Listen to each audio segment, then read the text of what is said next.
Central, filling in for Terry Ford today as he is, I believe, on his way to the Bruce Springsteen concert at Camden Yards tonight, where hopefully he won't get too trashed and can be in good shape to watch this game coming up tomorrow. Yes, that is, if you did not know, that is why Terry's not here today, Jack.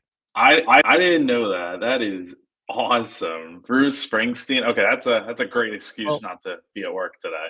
so he originally was supposed to go to this concert last year, and Bruce Springsteen, I think, had some kind of like stomach ulcer or something and had to cancel. So this is like the makeup show, and he's like, "Look, I'm not missing this." So it's you and me Oh, today, I don't buddy. blame him.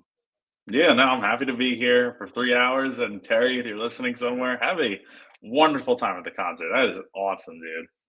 Of course, we got a lot to get into with this game between South Carolina and LSU. But for those that have not been listening up to this point this morning, I do have some breaking news that came out right about 2 hours ago after a board of trustees meeting earlier this morning. Ray Tanner, athletic director for South Carolina, is set to transition into a new role to become the senior advisor to the president and hand the reins over of athletic director to somebody new. We don't know who that is yet. But his time as athletic director will be coming to end. This is on his own accord. This was a decision that Ray Tanner did end up making. But here in the very near future, South Carolina will have a new AD.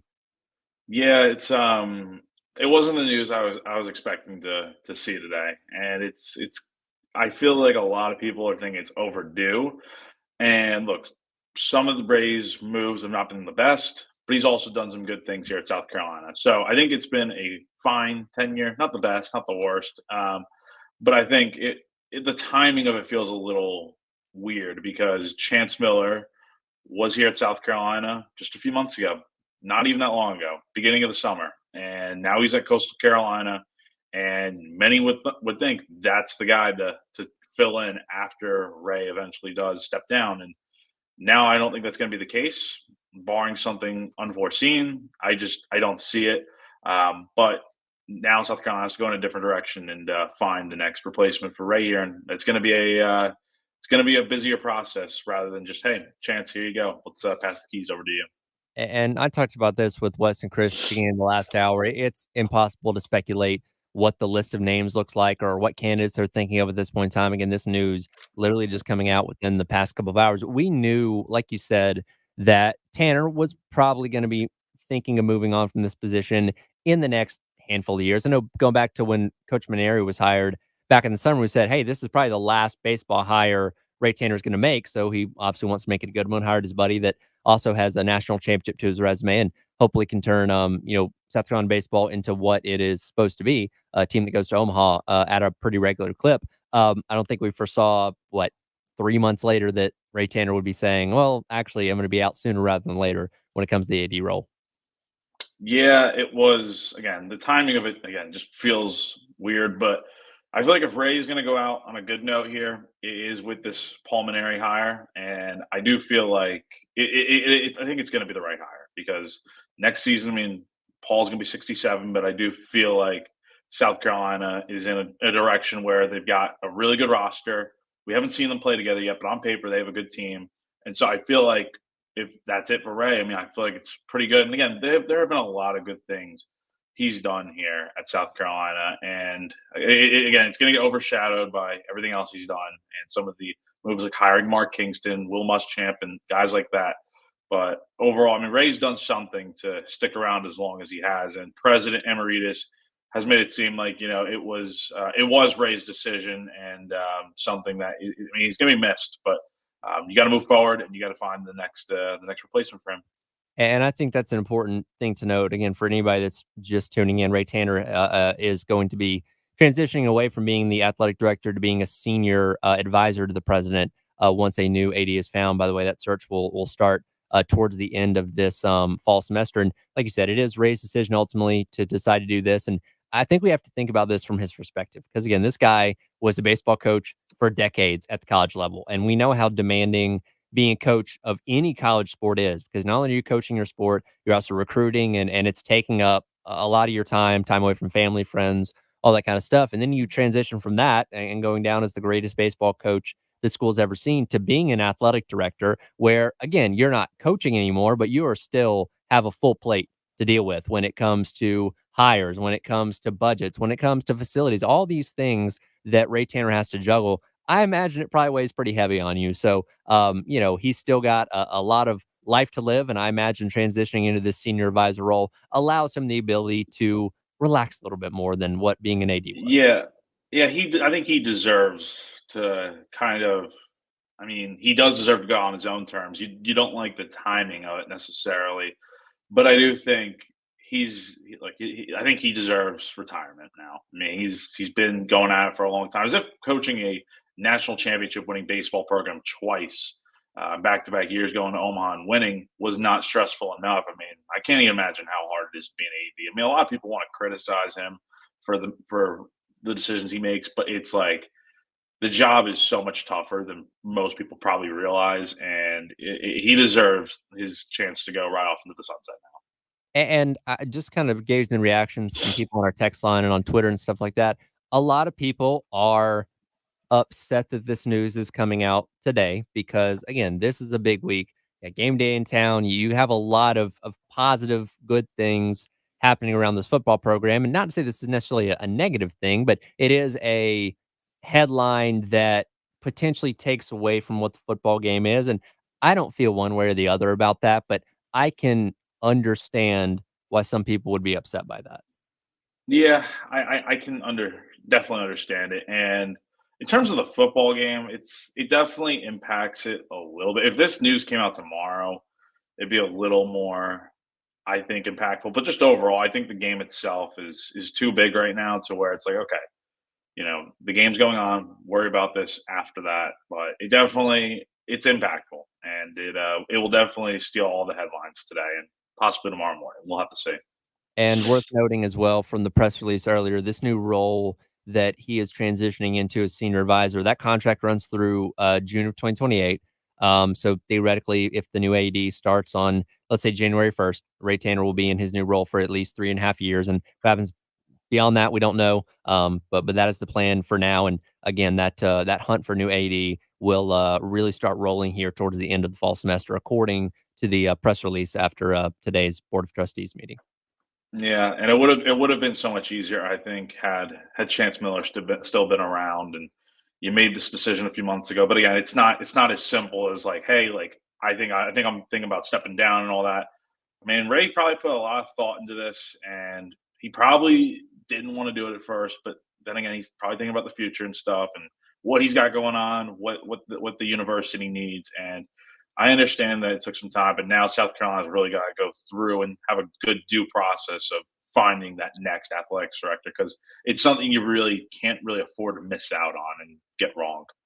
And of course, that's something you guys at Gamecock Central are going to stay on top of. And we'll obviously talk about whatever news comes out as time goes along with this. But for the time being, for tomorrow against LSU, for the next couple weeks, next couple months, he's still your AD. So nothing really changes in reference to how we attack or look at these the short term. Here when it comes to specifically South Carolina football, and of course tomorrow is the LSU game, as we've been talking about all week long. We've broken it down 6 ways from Sunday. I said this a little bit earlier on this morning. I want people to enjoy the hype around this game. You don't get this all the time. Again, it's been 10 years since game day's been here. This program has been up and down in those 10 years. There's been good moments, there's been bad moments. So you hope that this is the beginning of, hey, they're going to be here every year, or we're going to be playing big games, 3, 4 times a year. You don't know that for sure. So in the meantime, up until the game tomorrow, enjoy every bit of this. Game days in town, walk around. Maybe you'll see, I don't know, Kirk Herbstreit or Lee Corso walking around. You can pet Ben the dog. Like, just embrace it for what it is. Enjoy the moment, and hope tomorrow's game goes the way you want it to go. Yeah, like you just said, Tyler, please, if you're listening, enjoy tomorrow because these opportunities don't happen too often around here. I think game day last time they were here back in 2014. Who knows when it comes again? Shane Beamer's made it clear that as long as he's the head coach of South Carolina, game day events like this will be coming to town more often than not. And tomorrow is a real chance for South Carolina to go out here and get a win. And if they do, it's like, okay, you won in the national spotlight. Game day, I think game day, honestly, if things align to where both teams are undefeated, I do think there's a real possibility they could come back for Ole Miss. We'll have to see. But again, South Carolina needs to relish this opportunity and take care of business. But from a fan perspective, enjoy it because you never know when this opportunity will come again. Look, going to game day is fun. I've been to it before, and I'm sure a lot of people locally that were here back in 2014 and 2012 and the other times that game day, came through. So it's a unique and special thing that we get in college football. And again, it comes to one town every single weekend. So Columbia was fortunate enough to be the one this weekend. And I think based on my last check of the weather, I think we're in the clear. Tomorrow morning, it looks okay. I think there's like a chance for a brief shower, maybe in like the first half tomorrow. But other than that, Yeah. I don't think it's going to be the potential downpour that maybe we thought it was going to be earlier on in the week. Yeah, yeah, and I think the rain is definitely not gonna be I mean, the weather might be a factor, but I don't think it's gonna be as bad as it maybe was at the beginning of the week. I hope it does stay dry, and even if it does sprinkle a little bit, I don't think it's gonna have too much of an impact on the game. You just hope the fans that are in attendance stick it out because, I mean, with weather, I mean, I wouldn't want to be sitting in the downpouring rain, but if it's not too bad, I hope it's a good crowd, and I mean, it should be. I mean, this is a massive game for both teams. Yeah, no doubt. And again, for Carolina to put its brand out there, and look, a lot of people took notice to what they did last week against Kentucky because that was a game that most people don't think pay a lot of attention to. But when you beat a team by 25 points and make what was a pretty hyped quarterback in Brock Vandagriff look worse than pedestrian, it gets a lot of attention. And again, it's a big reason why game day is coming here this weekend. And you just hope South Carolina can go out there, put its best foot forward. And even if they don't win, which again, we all hope they do, you at least have positive things being said about your program coming away from it. Yeah, and it's like again, I mean, obviously the goal is to win, and it really solidifies yourself like as winning on with all eyes on you. National spotlight, game day here, ABC, Kirk Herbstreit, Chris Fowler. Every reason that you win this game is right in front of you, right there. Um, all eyes are on you. Recruiting it helps long term.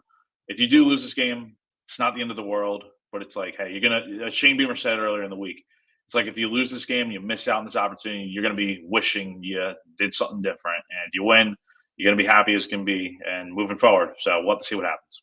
Plenty to break down from this game, as well as take a look at what's else is happening around college football as the afternoon rolls along. It is halftime show. He is Jack Felty from Gamecock Central. I'm Tyler Head on your Football Friday here on the game.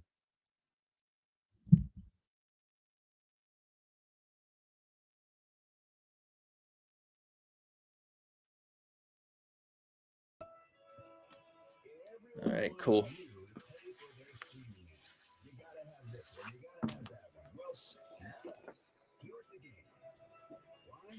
Because we love you more than they do. Just go to iTunes and Google Play and download the 1075 The Game app for free.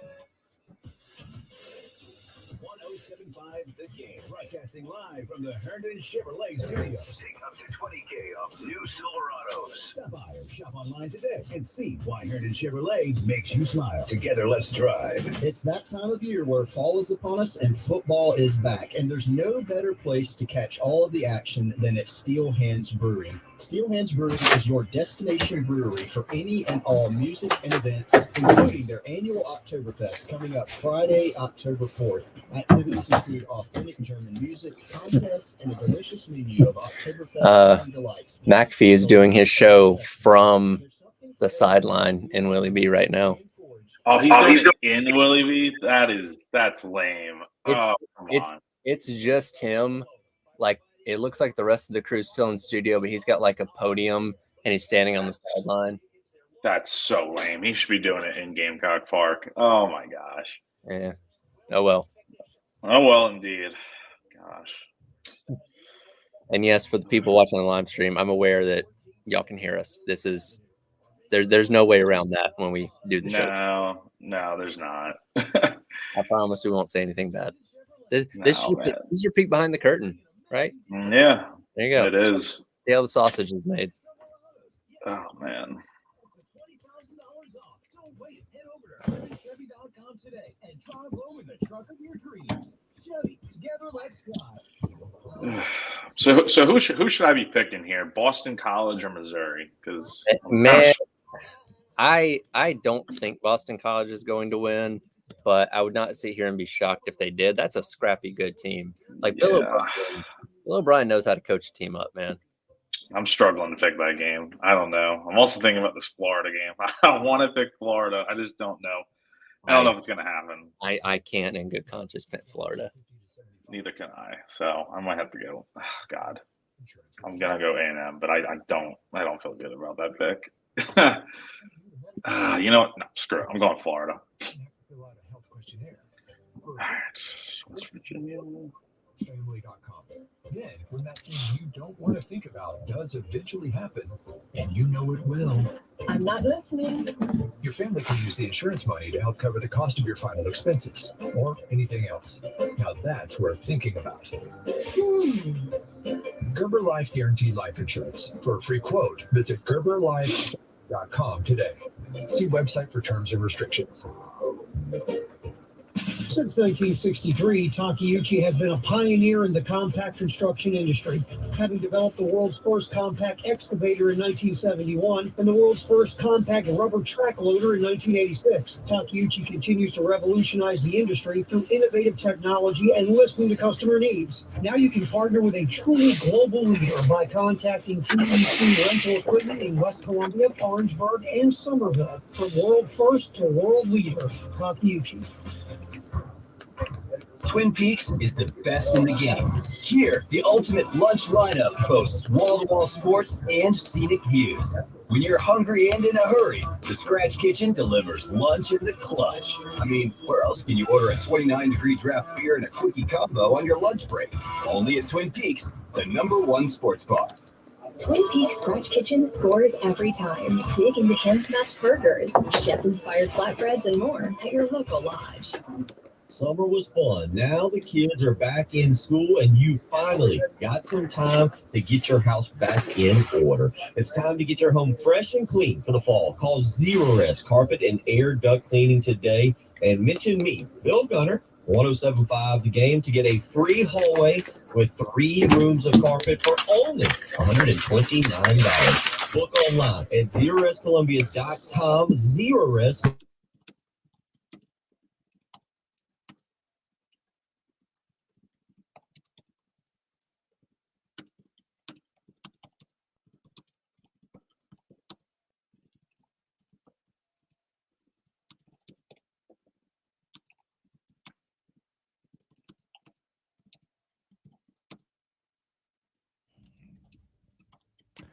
Welcome back in. It is the Extra Point. Tyler Head, Jack Phillips from Gamecock Central, hanging out with you on this Football Friday, getting you set for the huge matchup, Carolina and LSU tomorrow. Of course, everything gets kicked off with Gamecocks game day. The game day before game day, as we're calling it, with myself and Elijah Campbell out at the party lot at Sound and Images from 7 until 9. So if you're on the way to Gamecock Park, you can stop by and see us, get a T-shirt, say hello, whatever. So we're getting you set before game day actually kicks off at 9 a.m. on ESPN, of course. And the network coverage takes you up to kick off 12 o'clock between Carolina and LSU. As we hope Carolina wins. I've played devil's advocate a few times this week, saying even if you don't, it's not the end of the world. We'll dive into some specifics of that coming up here in a minute. When I look at this game, of course, the biggest and most important matchup is the trenches. What can South Carolina's pass rush do against one of the, if not the best offensive lines in college football? As we've said many times this week, if Kennard and Stewart can get home this week like they have the past 2 weeks, there is not an offensive line in the country that can stop this unit. That's really where this battle in this game is going to be decided, is Dylan Stewart, Kyle Kennard coming off the edge against these really good offensive tackles that LSU has. And keep in mind, Tigers haven't allowed a sack yet this year. Garrett Nussmeier has been phenomenal this year, and a big part of that is the blocking he's getting in pass pro from his offensive line. So, I mean, if South Carolina is getting some push and can get enough pressure in the backfield, not saying they need 5 sacks or anything, but if they're making the throws that Nussmeier's got to make a little tougher tomorrow, maybe that leads to some bad decisions, maybe some turnovers, or in this case, maybe Nussmeier just holds on to the ball and takes a sack. So I wouldn't be shocked if South Carolina wins in that battle, but it's going to be tough. Now, the other thing you have to look at with this offensive line versus the defensive line is LSU hasn't been very good at run blocking. They haven't been able to really generate much run so far this year. And I do expect the Tigers to come out with Brian Kelly, that offense, try to run the football to start and see if you can get anything going. Because if you do, that kind of changes the complexion of this game a little bit, and it makes it a lot easier to throw the ball, whereas South Carolina's got to defend both the run and pass. So, but if South Carolina can stop the run a little bit, it makes things just a bit easier in terms of, hey, now let's go out there and try to stop Nussmeier and this awesome receiving core they have. And that's something that we've seen be a concern for the South Carolina defense. I think last week with Kentucky, especially in that first half, it seemed like Dimisumo Karmbe, anytime he took the handoff, was getting 3 to 4 yards pop. And there was that point in time where Kentucky just decided to run the ball, 18, 20 times in a row, because South Carolina was doing such a good job containing the pass, but they were still able to run a decent clip. And again, this isn't an LSU team that, has a Leonard Fournette or something in their backfield. They've already lost John Emery for the season. It feels like he's been around college football for 12 years at this point in time. But Josh Williams and Caleb Jackson, that are the two backs, that they haven't done a whole lot of note. A few carries here, few receptions as well. But these guys aren't superstars by any means. So if South Carolina can get that push up front, they can plug those run gaps, hopefully keep that at bay and turn LSU into a one-dimensional football team. That's the goal. And I think with this LSU run game, I mean, look, Emery, he was their leading rusher before he got hurt. And now LSU, I mean, it's crazy because they really haven't been able to get anything going in the run game. But watch, tomorrow's going to be like the game where they have like a 100-yard rusher, whatever the case might be. But I think for South Carolina, it's kind of going to be like Kentucky, where you need to stop the run game to get something going, with defending the pass. And I think the secondary is going to be good enough to contain it. Now, Kyron Lacey, that's a first-round draft pick right there. How does South Carolina deal against that type of player? Then again, I mean, it's possible. I mean, you held Kentucky to 44 passing yards last week, and so I think this defense is in a good spot. This is the biggest test by far, but I think it's one that they're definitely ready for. I think a big X factor in this game, we talk about South Carolina struggling against the run. Well, so is LSU.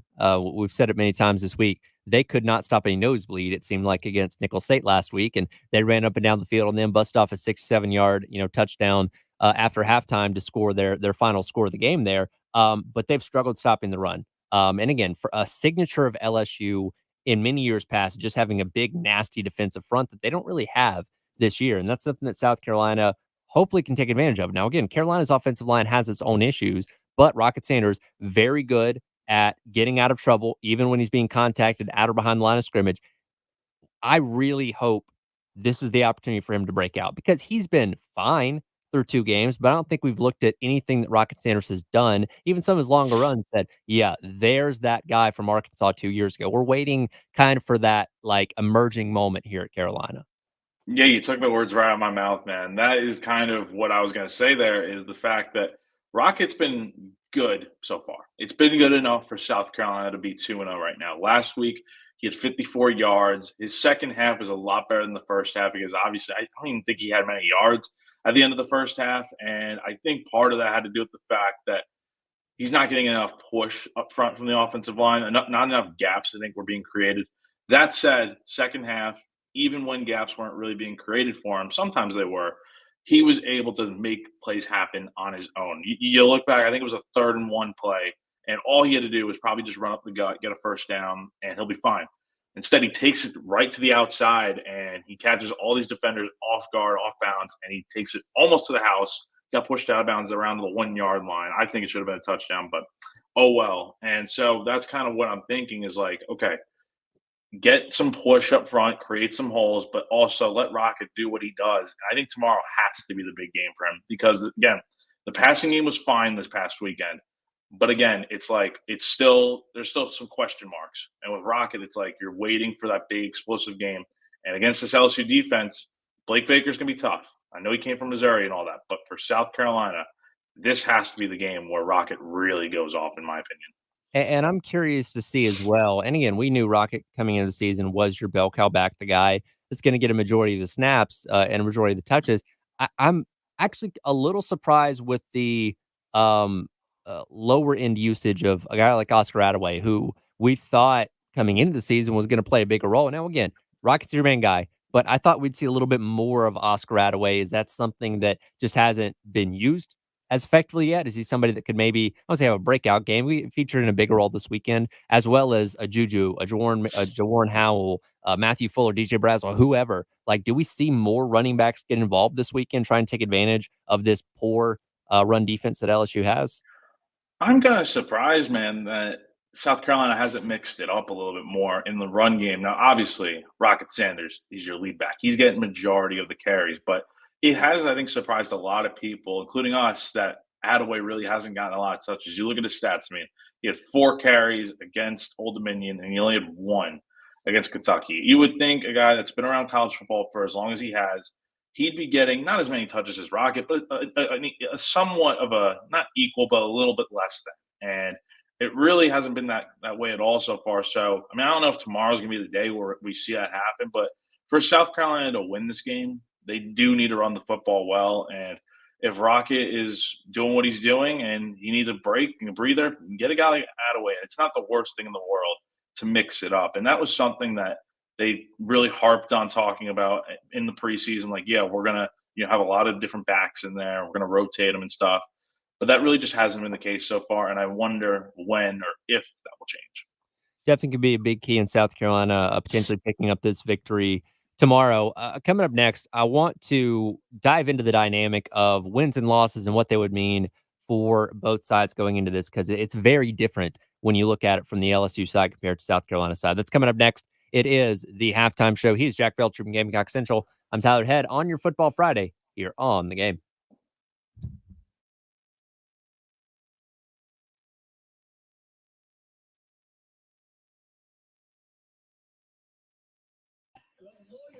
Special Teams Contest. Just go to 1075thegame.com and register. The pop starts at $100. Every week it increases $100 if Carolina doesn't score a special teams touchdown. But if the Gamecocks do score a special teams touchdown, you could win the pool. Again, just go to 1075thegame.com and register. It's the Loy and Lisa Special Teams Contest from 1075 The Game. Firehouse Subs, Hook and Ladder jingle, take 1. Hook and ladder, when it's hot, it just tastes better. Warm that smoky turkey, that moon slice. Guys, this is a 30-second ad. You gotta sing faster. Hook and ladder, when it's hot, it just tastes better. Melty cheese and toast bread, mustard mayo, first bread, lettuce, green, and onion. The sandwich is too big for the song. It's too big. The Hook and Ladder, available only at participating Firehouse Subs restaurants. Honey, would you take a seat? I have a confession to make. What is it? What's wrong? Well, I was out driving today and I saw some hookers on the side of the road. A bunch of huge, professional, beautiful-looking hookers. So I did what I was supposed to do. I slowed down and I moved over. You slowed down for the hookers? Well, yeah, it's the law. There was a whole fleet of Schroeder's towing trucks assisting with an accident. Wait, what did you think I was talking about? Schroeder's Towing reminds you to slow down and move over for all first responders. Schroeder's Towing, the best and fastest hookers in town. What you're talking about. Sponsored by Love Chevy. It's back to cool season with big-time savings on Tahoe Suburbans and the all-new Chevy Traverse. I-26 at Harbison at lovechevy.com. Together, let's drive. I'm Rick Julius, a partner at Cordell & Cordell. Divorce is more than just a legal process. It's a life-changing event that can impact your future, finances, and your relationship with your children. You've worked hard to build a life that you're proud of, and you deserve a legal partner who will work just as hard to protect it. Schedule an appointment with one of Cordell & Cordell's Columbia area attorneys. Rick Julius, licensed in Pennsylvania only. 1201 Main Street, Suite 840, Columbia, South Carolina, 29201. CordellCordell.com. They say perfection is a journey, and at Carolina Stone Craftsman, that journey leads us to just outside Columbia in Chapin. Our marble, our granite, our quartz, they're sculpted with the highest craftsmanship, home to family values, and delivered with professional results. Explore the craftsmanship of each slab, see all our new showroom has to offer, and experience our custom hardscapes. Crafted to perfection, experience Carolina Stone Craftsman's workmanship. Tickets for granite. Your journey to perfection starts with us. Carolina Stone Craftsman. Just beyond Columbia and Chapin and beyond your expectations. CarolinaStoneCraftsman.com. Bill Gunner for Old Tommy Meat Market. What better way to spend a great night with your family than with some great cuts of meat from Old Tommy Meat Market? You can grill out, whether it's your family, your friends. Old Tommy Meat Market has plenty of Traeger grills in stock. Plenty of pellets, rubs, sauces, and accessories too. Come on by Old Tommy Meat Market in Lexington today to take a good look at the many sizes of Traeger grills. Old Tommy Meat Market and Traeger grills, a perfect combination. Old Tommy Meat Market, quality selection, a cut above the rest.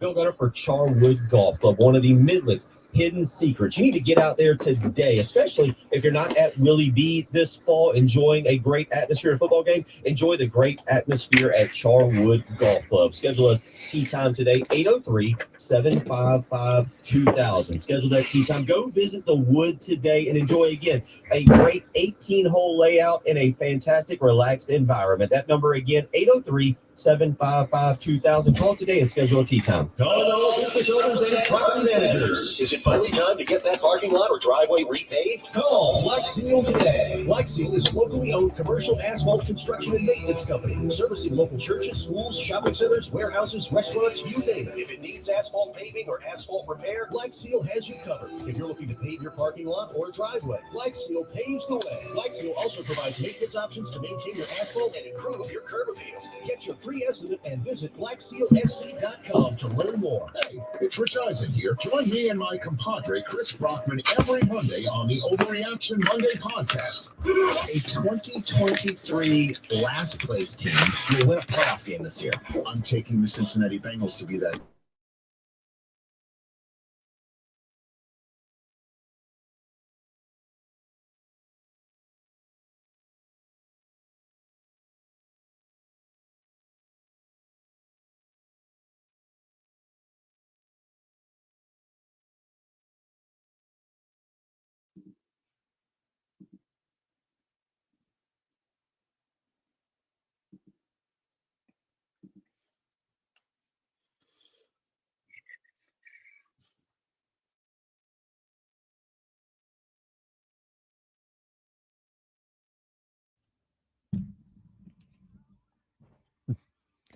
Welcome back in. It is the Extra Point.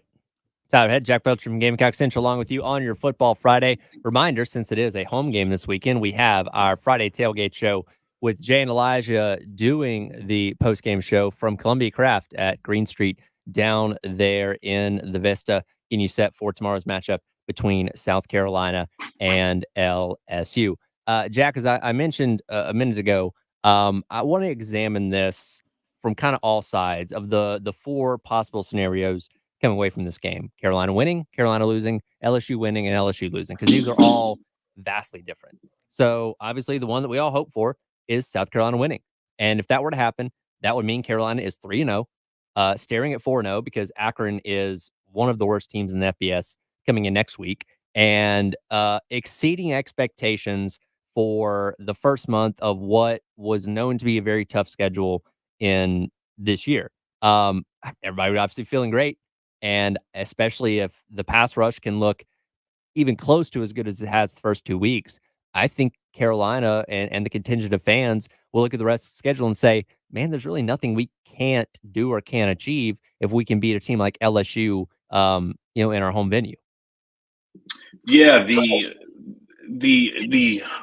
if you win this weekend and you presumably win next week, I mean, you're 4-0, and that's something that honestly, I think a lot of people thought, like, okay, 4-0 is, it's not impossible, but more realistically, probably like 3-1 or 2-2, because a lot of people expected South Carolina to split Kentucky and LSU. Now, I mean, if they go 4-0, it changes the dynamic of what's next. It's like, okay, you run into a really hard October, and even if you win maybe one game or you go winless, you're still over 500, and you have the month of November, which I think South Carolina can do some real good in, because some of those big games like A&M, Missouri, those are at home, and I feel like South Carolina's got a real good chance in those. So there's still a long way to go, but winning tomorrow really sets the tone for, like, okay, like, this team isn't really messing around. They can actually go out here and be the top 25 team if needed.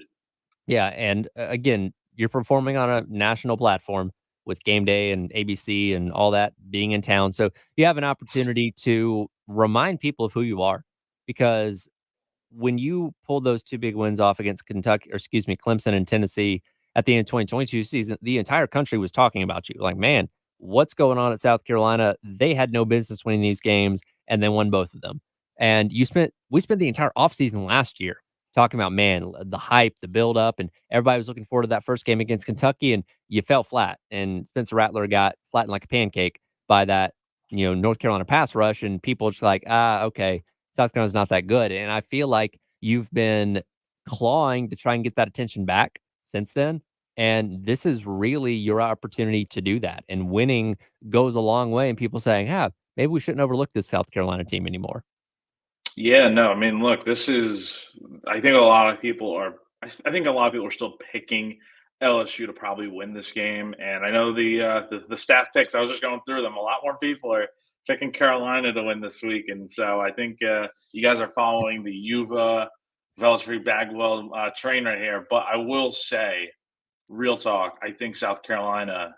I think they got a shot, man. Like I think they have a real chance, and if people aren't buying into them after this week, or I'm sorry, going into this game, I mean, after this, I mean, if they win tomorrow, it's like I think a lot of people are going to be buying stock in what Beamer's doing, and I think it's the prove it game of like, okay, South Carolina, if they win this game, they're 3-0.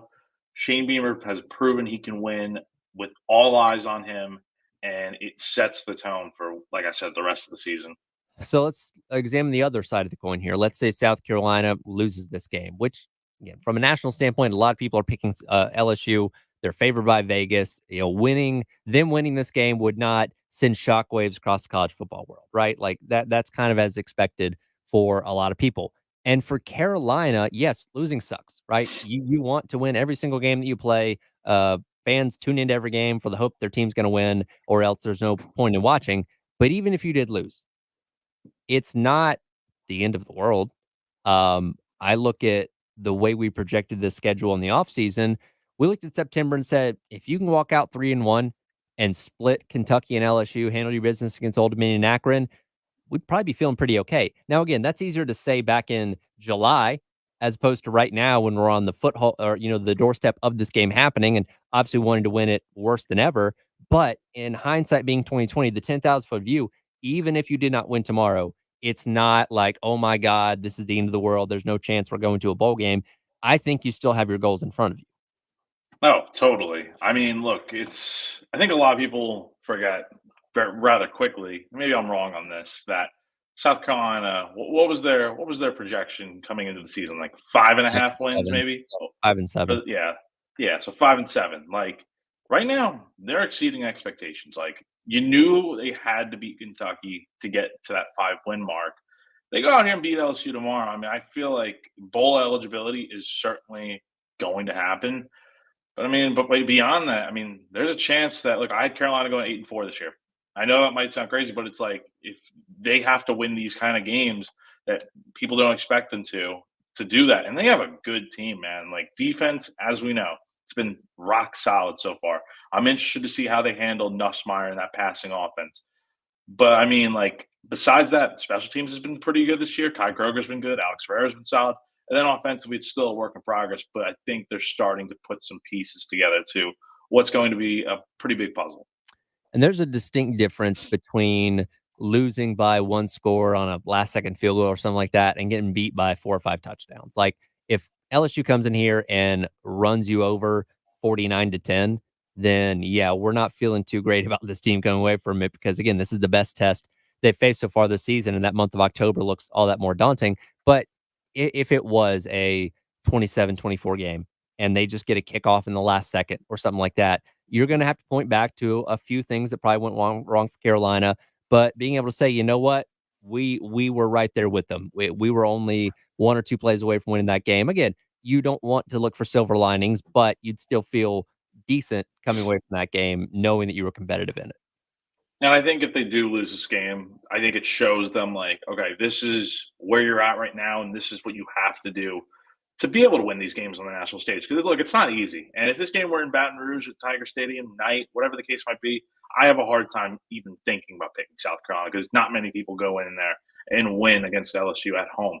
Because this is in Carolina at Willie B, even if it's at noon, I still think South Carolina has a really good chance. But again, let's not sleep on LSU because they have a great team. And overall, you could talk about them probably having more talent than South Carolina. And sometimes talent just beats out everything else. But we're going to have to see. And it's not the end of the world if they lose this game, but it certainly leaves you with something of a little bit left to be desired of like what you have to do to get to that next step. So now let's examine this from LSU's perspective. If LSU wins this game, all their goals are still in front of them. This was a team that, again, I don't think anybody was saying was going to win the SEC championship outright. Maybe some people thought they could make it to Atlanta, but a lot of people did say this was a team that had the chance to be in the college football playoff as maybe one of the lower seeds. If you start off the year at 2-1, with your one loss being a 7-point loss to a Southern Cal team that's looking like they're going to be pretty decent this year, you're doing fine. Like, yeah, you still got to play Alabama and Ole Miss and teams like that where you're probably not going to run the table and go 11-1, but a 10-2 LSU team, maybe even a 9-3, depending on how those losses go, I think still has a shot to make the playoff. So that is what's on the line for them in terms of the positive of winning, if they're able to walk out of here with a win tomorrow. And I think for LSU, man, I'm going to be honest, man. I think this is the hardest road game on their schedule. I mean, they're going to Arkansas in October, and then they go to Gainesville in the Swamp in mid-November, and we know that's a rivalry there between LSU and the Gators. But I think from a general standpoint, going to Willie B is going to be their toughest challenge, even if it's at noon. You would have loved for this game to be at night. That's just not in the cards because of the scheduling at the beginning of the year and stuff. I mean, after this, though, if they win tomorrow, their schedule's pretty favorable after that. They get Ole Miss at home, Bama at home, and Oklahoma at home. And I did forget they also do go to College Station, so that might actually be the tough one there. But either way, the schedule is favorable enough to where I think LSU has enough good draws in terms of home games and road games to where it's like, yeah, I mean, if you go 9-3 or 10-2, like I think many people expect them to, they can definitely be a team that for sure makes the playoff, even if they don't win the SEC title. On the flip side of the coin, if they lose, they are walking out of here 1-2 tomorrow. 3 weeks into the season, they still have to play Alabama. They still have to play Ole Miss. They still have to play Oklahoma. And I'm not saying that means, oh no, LSU is going to go 5-7. Like I still think they have a shot at being a 8-ish win team. But those goals and objectives of making the playoff or making noise in the conference championship standings are going to go out the window. And I equated what Brian Kelly's done so far at LSU to like Kevin Sumlin at A&M. First year at A&M, first year in the SEC, they beat Alabama. Johnny Manziel wins the Heisman Trophy, and they go to the Cotton Bowl. The people in College Station were over the moon about what that team was going to be doing over the next handful of years. They never lived up to those expectations ever again. Kelly goes to the SEC Championship in year number 1. People like Jaden Daniels wins the Heisman Trophy last year. People like, man, this team is going to be on a rocket ship for the next however many years with Brian Kelly here. And yeah, teams have step back years, but I think a lot of people are going to be saying, man, how do we go from that to this in just 2 years if they don't win tomorrow? I don't think the hot seat is a real discussion yet with Brian Kelly, even if they lose tomorrow. But there's going to be LSU fans out there that think he's fraudulent and stuff, and he can never win the big game. And so, I mean, look, if LSU loses this game tomorrow, again, like you said, 1-2 to start the year, those games that you have on the schedule that look good right now become a lot more difficult, especially if LSU does not have a great game offensively. Like that's the real prominent thing we talk about with this team is, yeah, their defense is kind of even though they have Blake Baker as their defensive coordinator from Missouri, who did a good job there. And then you have the run game, which is really not that good. I mean, if you come away from tomorrow with your passing attack not being in great shape against South Carolina, and I know it's a good defense, but if you're struggling tomorrow, it kind of puts like everything good right now in a little bit of a disdain. And you just hope for LSU's sake they can keep doing what they're doing offensively. But it's easier said than done against the South Carolina defense that is rock solid right now. Right. We'll come back. We'll hit our Firehouse Subs text of the hour and continue to examine what's going on not only with this game, but around college football as well. As there was some news that came out yesterday that we touched on a little bit. We'll dive back into it as well. Coming up next, it is the halftime show. He is Jack Felch from Gamecock Central. I'm Tyler Head on your Football Friday here on the game.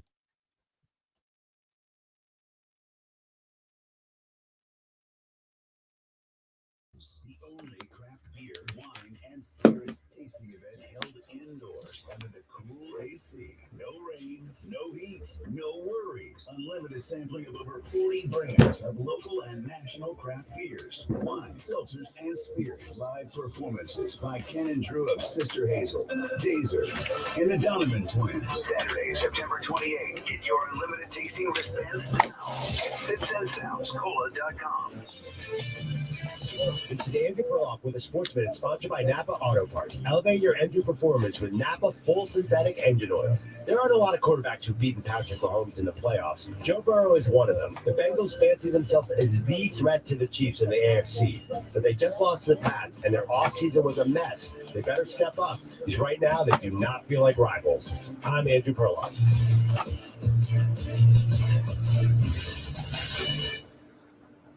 There aren't many feelings worse than trying to start your car in the morning and being greeted with a dead battery, or being stuck on the side of the road when you don't need to be. 1 in 4 vehicles on the road will need a battery replacement this year. Don't be a statistic. Stop battery problems before they stop you by testing your battery regularly. Testers at home or at select Napa locations nationwide. If you need a replacement, Napa has you covered with a full range of long-lasting, high-performance batteries for nearly every make and model on the road. So don't wait. Test your battery today and let Napa help you keep moving. All right, sports fans, let's talk stats. 1 in 8 men will be diagnosed with prostate cancer, and of those men, many will experience bladder leaks. That's why Depend is partnering with the Prostate Cancer Foundation to encourage egg screening. Because if caught early, prostate cancer is up to 99% treatable. I like those odds. Depend is also donating to prostate cancer research for select purchases now through November. Learn more at Depend.com. From September through November, Depend is donating 40 cents to the Prostate Cancer Foundation. For Depend Shield, cards, real fit products purchased in the U.S. up to a maximum of $300,000. Hey guys, it's Preston Thorne from your broker. My broker, Benji Jesse at Buford Lending. Buford Lending is a true mortgage broker offering the widest variety of government mortgage programs and the best mortgage experience for clients through its state-of-the-art technology and record low interest rates. Their goal is to make your next mortgage experience a closing easier, cheaper, faster, and friendlier. Whatever you do, don't wait. Shop and lock your rates today with Buford Lending. Don't go to Wall Street. So Elijah and Jay have a remote, so Elijah can't produce. So Dave's got to produce for them. So I got to produce this. So Too often, guys won't go to the doctor when they're feeling off, whether it's because they think they can tough it out. That's right. Because they just don't want to talk about it. Don't be that guy. Get to feeling better after you see Dr. Dan Ball. Switched up the scenery on me. Men's Clinic. They are experts in healthcare for men and dedicated to make you yourself. It's a different church, I guess. Yeah. It's a nice window. Oh yeah, it's a great view outside, man. You got the chimes out there and all that. I will say your audio actually sounds better this way too. Oh really? Okay, Yeah, cool. it had a little echo to it wherever you were before, which wasn't bad, but it sounds a little crisper now. Okay, good.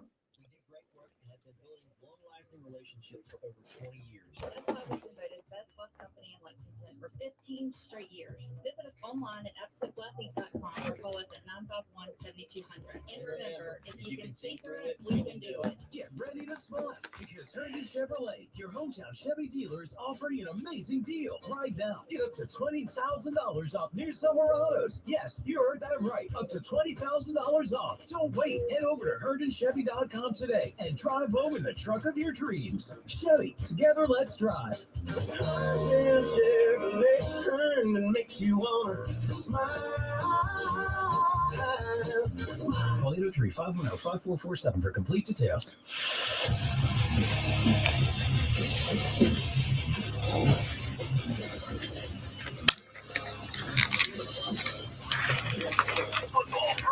Sponsored by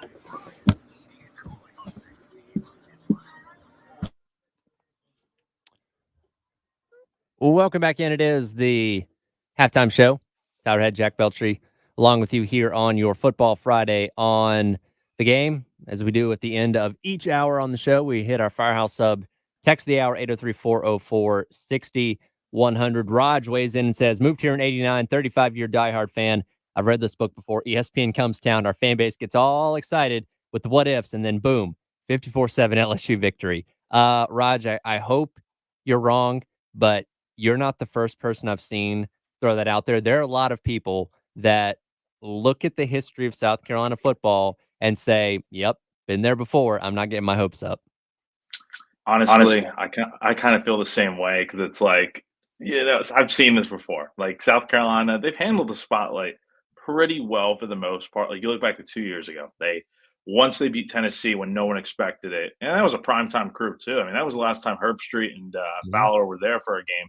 So they handled that really well and shocked the world. Then they go into Clemson when no one really thought they're going to be able to do it again, and they won.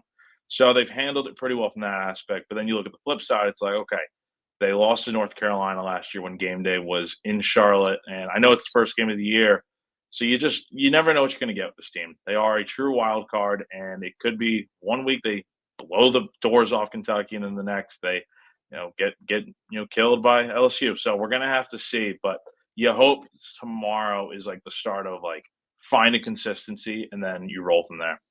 It's never boring, so there's that. It is not. No, With the you're right. at all times. Yeah, with this team, man, it's like you just hope they can do what they did last week. It's gonna be a lot tougher against this LSU team, but I think South Carolina, I think they're the better team, man. It's just something about them. I think they're more cohesive overall offense. Again, it's not great, but it's not terrible, Right. and that's LSU's strength. But defensively, I think South Carolina is much better, and then I think they have the special teams units to go out there and make a difference in the game, kind of like what we saw last week with Kai Kroger really booming the ball. Well, one thing that South Carolina does not have to deal with is conference realignment. This news broke yesterday. We touched on it a little bit while we were out at Goal Line Framing, but the artist formerly known as the Pac-12 is set to become the Pac-6 with the additions of 4 schools: Boise State, Colorado State, San Diego State, and who am I leaving out here? There's one more. Let's take a look. Anyway, they're getting set to add 4 more schools to the fold in 2020. Fresno State. 6. Sorry. Yeah, Fresno State. Yeah. In 2026 to get the conference back in the right direction of being a conference again. Because when you have 2 teams, it's not really a conference. My thing is, and this is fine, the Pac-12 is never going to be a power conference again. Like, that ship sailed when everybody left for the Big 10 to the Big 12 this past year. And look, I feel for Washington State and Oregon State. I really do, because it sucks just because they don't have, desirable hometowns for their schools. That's why those other conferences did not want them. But this is just going to be another group of 5 conference, no matter how you try and, dress it up. Yeah, it's unfortunate because the Pac-12, I mean, it was for a time, I mean, pretty fun to watch that conference. I mean, Last year Pac-12 was after really fun to watch. Pac-12 after dark. I mean, they went out on a high note last year with Washington going to the national championship game, and I mean, the glory days of USC football with Reggie Bush, Matt Leinart, guys like that, and now it's like you got Wazoo and Oregon State, and then just a random shuffle of other teams. However, I will say Boise State joining the Pac-12 feels very long overdue. That should have been something that should have happened such a long time ago. And look, I mean, like you're right. I don't think they're ever going to be the power. I don't think the Power Five's ever really coming back with the Pac-12. But I mean, this is still a respectable conference because I think you got some pretty solid group of 5 teams like Fresno State, San Diego State. I mean, Colorado State, they beat Colorado this weekend. You're feeling good about them. And then obviously Boise State. So you got some work to do to add some other teams in there. But I'll be interested to see who else joins this conference. No, and I don't deny this is gonna be fun to watch. And look, I love Pac-12 after dark. I will watch Boise State and Colorado State play quote unquote Pac-12 game at 11 p.m. one night if that's what's available to me. I agree with you. I think, go back to the Kellen Moore, Chris Peterson days of Boise State when they were, beating teams like Georgia in, the Georgia Dome and, playing high profile games week in and week out. It seems like that's when they should have made the transition to the Pac-12. This definitely feels overdue. And again, is obviously a conference that's now a shell of its former self. Yeah, again, I hated seeing at the was the Pac-12 didn't even have I mean, they technically had a media day earlier this year, but it really wasn't. Yeah, it was. It was very. It was essentially like it could have been a Zoom call, right? An email. Yeah. It was very impromptu, and I feel like now that they're starting to get some teams in there, like it's not going to ever be. It's going to not have that. It's not going to have that charm of the past, but I think it's very important to see the Pac-12 still alive, and it's not the same. Never will be. But I mean, maybe over time, people will come to appreciate the Pac-12 again and all its glory. Well, it's not dead just yet. It's never going to be the same, but at least it kind of lives on with the name at least, and there's some future there for the Pac-12. 1 hour down, 2 more hours to go. Coming up next, we'll get into football, and more football in the 1 o'clock hour, as it is the Extra Point. Tyler Head and Jack Belcher from Gamecock Central, along with you on your Football Friday, getting you set for the big matchup, Carolina and LSU, coming up tomorrow at noon, which you can listen to right here on The Game.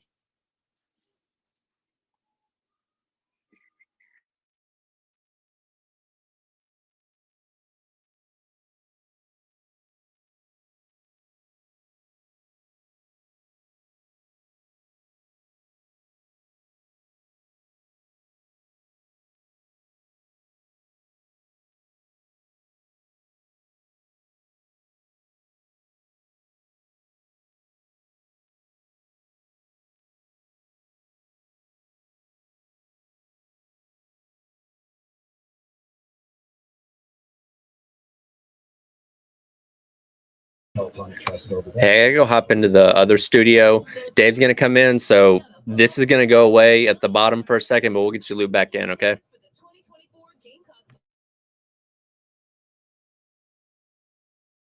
Oh, I'm sorry. Could you not hear me? Yeah, I got you. Sorry. All good. Visit GamecocksOnline.com/2024. Whatever the game, whoever you're with, just catch a game. Hey, this is Brian Nathan with Coach Davis Tire Automotive. If you've been waiting on a rebate to buy tires, now is the time. Coach Davis has a $60 mission rebate, Okay. $100 rebate, $100 general tire rebate, $70 rebate on the state tire. Give me your ROC. Nothing is better than cash stock for a nice clean year. Why have you been wearing flip-flops to work? All right. So Jack's with me on StreamYard. I sent you the link. So whenever that finishes saving, just pull them up. Cool.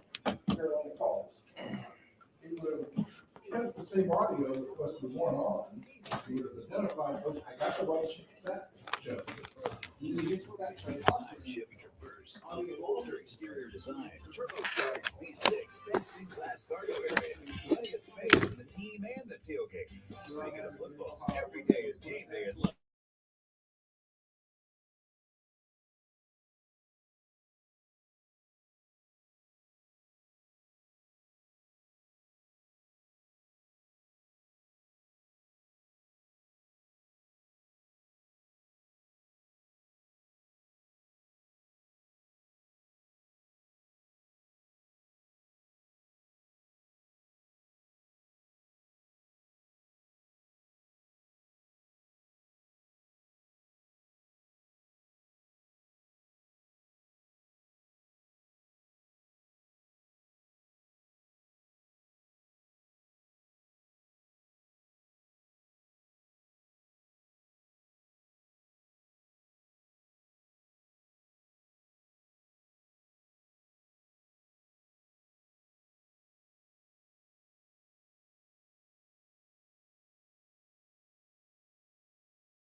Sit tight. We gotta get he's got to get all logged in and stuff. It might be a minute, okay? Okay.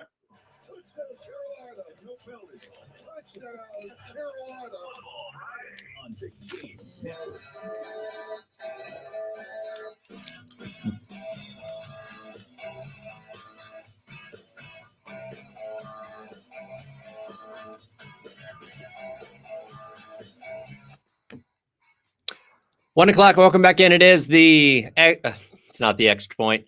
It's the halftime show, guys. I've been on air for going on 5 hours now. Please forgive me. It is the halftime show. Tyler Head and Jack Felch from Gamecock Central, along with you on your Football Friday. Of course, the big deal around here is Carolina and LSU coming up tomorrow. Kick at noon. We'll have pregame coverage starting at 7 a.m. Gamecocks game day. Myself and Elijah Campbell out there at the party lot at Sound and Images.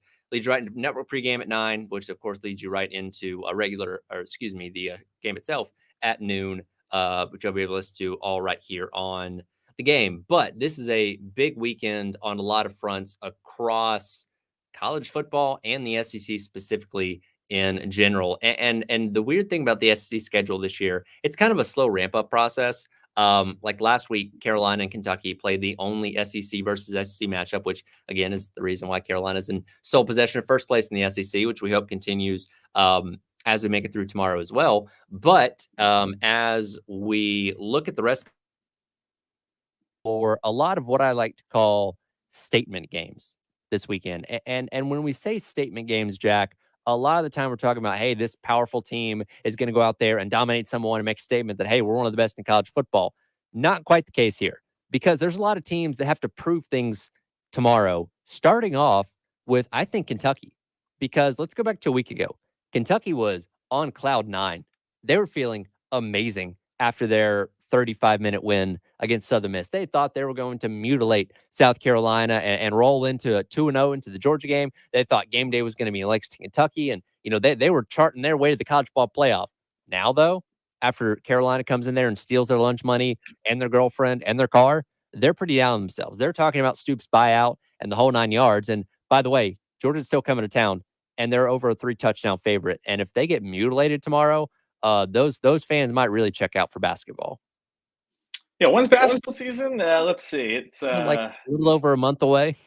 Yeah, October 11th is Big Blue Madness. Yeah, I think Kentucky fans are well more looking forward to that. Yeah, man, look. South Carolina went into Lexington, not only won that game, but single-handedly stole college game day from them. I mean, it's just crazy, and I can't imagine what it's like in with Big Blue Nation right now. It's definitely got to be a different vibe right now compared to this feeling a week ago where they thought, okay, we're going to beat South Carolina, going to get game day, and then we'll see what happens with Georgia. But now it's like the tone is set for the season because it's like Mark Stoops. I mean, earlier this week he was talking. He's like looking at the schedule. You got Georgia, Ole Miss, Tennessee, Texas, Louisville. I mean, you got 5 ranked teams left on the schedule, and that's not including a trip to Gainesville and Auburn at home. I mean, this is going to be a tough slate for this team, and I don't know how the season finishes out for them, but you have to be scratching your head like the coulda, shoulda, woulda beaten South Carolina, but the Gamecocks are the ones feeling a lot better right now. And I don't look at this as like, oh, Kentucky has to go in there and beat Georgia, because that's most likely not going to happen. Just don't look like a dead fish getting mauled by a bear. You know what I mean? Like, look competitive. If Kentucky can look competitive, I feel like the consensus about this team would be like, all right, the Carolina loss wasn't good, but all is not lost for this season. But again, if they come in there and get dominated, like I think most of us think they're going to, then most people be like, well, that was a fun week of hype, wasn't it? And then they're just going to be like, maybe Mark Stoops isn't the right fit here anymore. And the benefit for Kentucky is this game's at home. That's probably the only silver lining. Other than that, your defense, questionable. Brock Vandergriff, questionable. I mean, what's going to happen with him? How's he going to look against Georgia's defense when South Carolina just took him out of the game? Like, I can only imagine what that Bulldog defense is going to do, because I bet it's a lot tougher than South Carolina. And then, I mean, just in general, I mean, Stoops, I mean, this is your test to see like what you can do against the big dogs, because it's going to set the tone for the rest of the year. Because I'll bet you if they get killed in this game, it wouldn't shock me if they went to Austin or went into Tennessee and just got mauled. I mean, it's going to be a rough slate for them if they don't figure things out quickly, and I don't know if they will. Speaking of teams with things to prove, let's look at Auburn. The first, not even 15 games, I guess is what we're at now, 16 games with Hugh Freeze as head coach, have been very up and down. Let's go through their last 5 games, okay? They lose to New Mexico State, 31-10. They take Alabama to the limit, and it needs a Jalen Milroe miracle throw on 4th down to win the Iron Bowl. They get mauled by Maryland in the bowl game. They dominate Alabama A&M in their season opener, and then they lose to a very under-talented Cal team last week. I think Hugh Freeze is a very good coach. I don't know what to make of this tenure so far.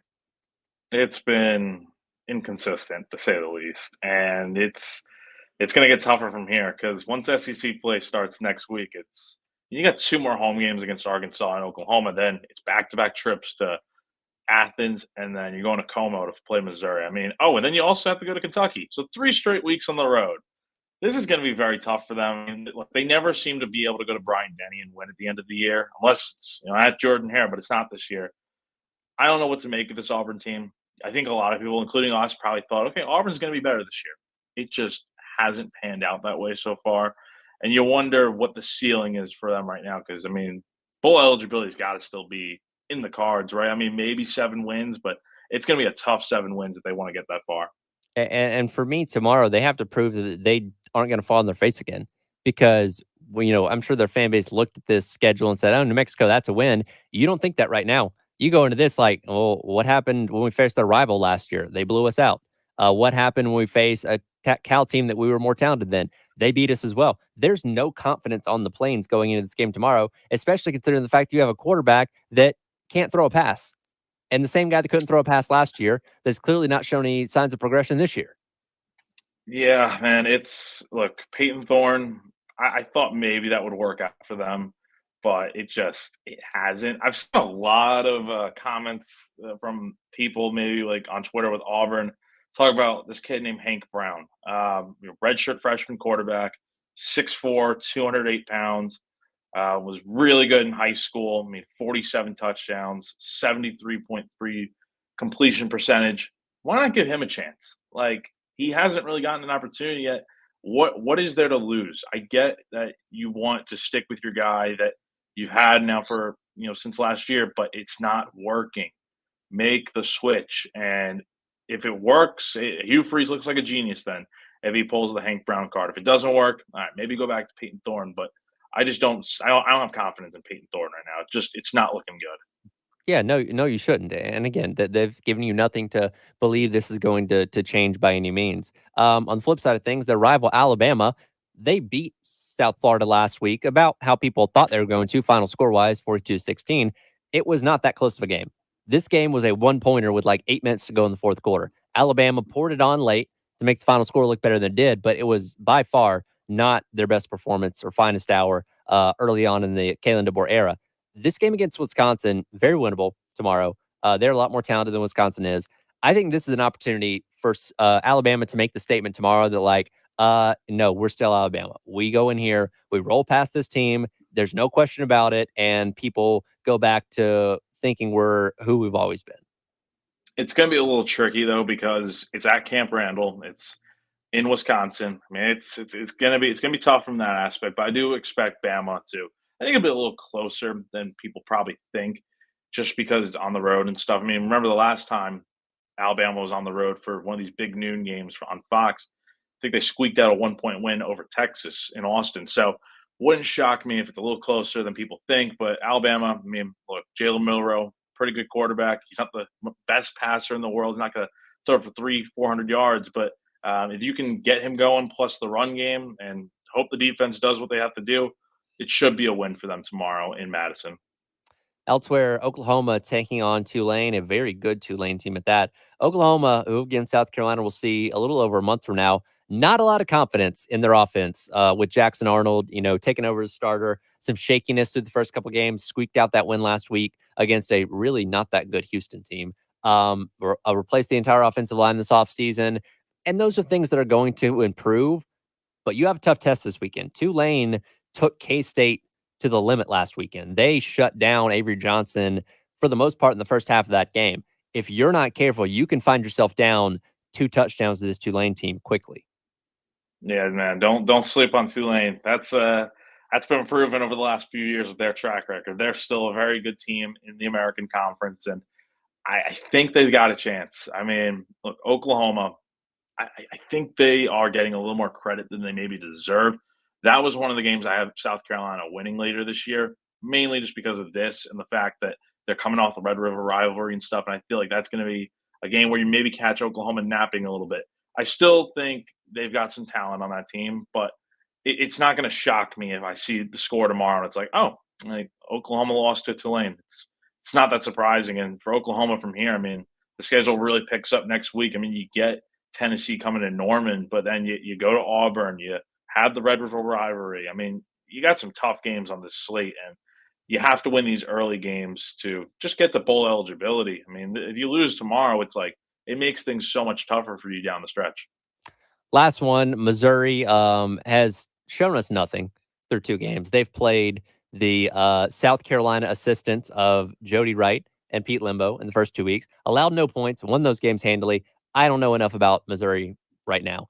That being said, they were probably not thinking much of this Boston College game when it was originally scheduled for most of the offseason.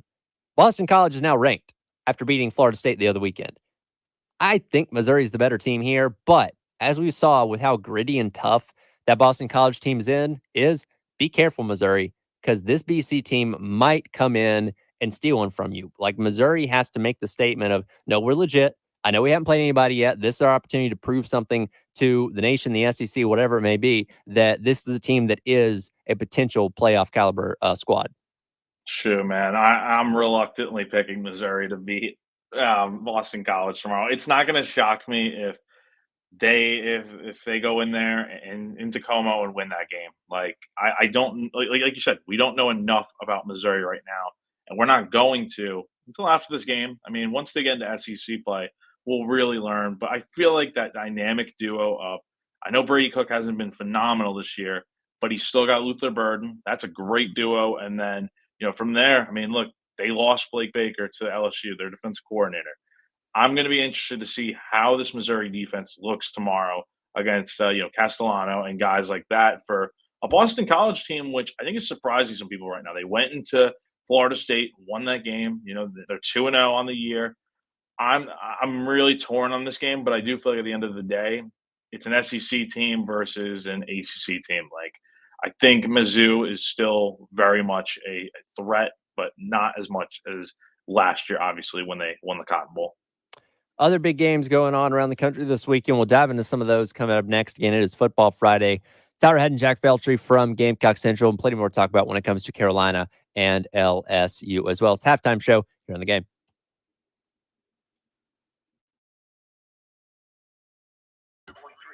In Myrtle Beach, Game Network. Powered by Integrated Media and Game TV. Sponsored by Shepherd's Glass, a true reflection of quality. The Game TV. 1075 The Game. Broadcasting live from the Herndon Chevrolet Studios. Take up to $20K off new Silverados. Stop by or shop online today and see why Herndon Chevrolet makes you smile. Together, let's drive. This is Larry Lightner, owner and founder of Midstate Roofing. And for nearly 30 years, we've continued to be the proven leader in the roofing and waterproofing industry. Midstate Roofing's proven history is your assurance that our professionals at Midstate Roofing will provide the proper advice, service, and results to the needs of your facility in a manner both safe and pleasing to your operation. From high-rise to hospitals, manufacturing to industrial, Midstate Roofing designs and installs bonded systems with a protective guarantee that will keep your operation dry and running long into the future. 24 hours a day, 7 days a week. And this is Blake Liner, reminding you to protect that roof with a maintenance contract. Call me today at 803-356-1919 or online at midstateroofing.com. That's midstateroofing.com. You'll speak to an on-call technician after hours or a Midstate Roofing staff member during hours at 803-356-1919 or online at midstateroofing.com. And as always, tell them Midstate twins. If you have a leak, let Midstate Roofing take a peek. Honey, look, the hookers. They've moved off the highway and now they're all over the parking lot. What are all those Schroeder's towing trucks doing in that parking lot, though? Must be towing all those unauthorized cars parked in the lot. Good thing the business owner called Schroeder's Towing to keep their parking lot clear for just their customers. Didn't those cars see the free signage that Schroeder's provides to business owners to deter unauthorized parking? I guess not. Schroeder Salad, the best and fastest hookers in town. Hey guys, Jay Phillips here from Minuteman Press. As a business owner, it can be tough to get all of your office items and needs in one place, whether it's printing, signs, promotional products, or logoed apparel. The goal of Minuteman Press is to become your trusted partner and make promoting and marketing your business easy and less time consuming, which is exactly why our offices and radio stations here at Cumulus Media trust their services. They can handle it all in one place, saving you time and money. At Minuteman Press, they design, print, and promote you. Learn more at mmpcolumbia.com. Trans-Siberian Orchestra, the Rock Holiday Dave, can I get cut 18 coming off the bumper, please? Colonial Life Arena, Columbia. Tickets on sale now at livenation.com. Bring the whole family to the all-new show. Soaring guitars, dazzling lasers, and enough pyro to keep you warm all season. Don't miss Trans-Siberian Orchestra, presented by Live Nation. Kickstart your day at 9 a.m. with your Carolina Pick-Me-Up, sponsored by South Carolina's largest injury law firm, George Sink Injury Lawyers. If you're injured, call all nines today. Law firm, all the line. Call 999-999. Train heating and cooling systems are tested, retested, engineered, and re-engineered to keep up with you. We run together. Visit traininfo.com to find your local independent train dealer. Traininfo.com. It's hard to stop a train. Powered by Integrated Media, The Game TV. Sponsored by Shepherd's Glass, a true reflection of quality. The Game TV. Sponsored by Shepherd's Glass. Connie!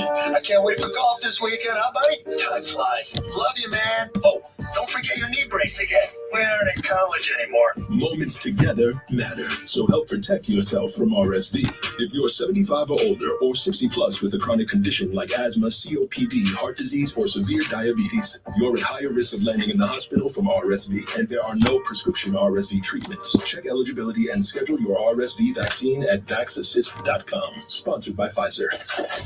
Got something to say? Bring us up on the Love Chevy phone line. At 803-404-6100. 107.5 The Game in Columbia. 100.5 The Game in Florence. 100.3 The Game in Myrtle Beach. The Game Network.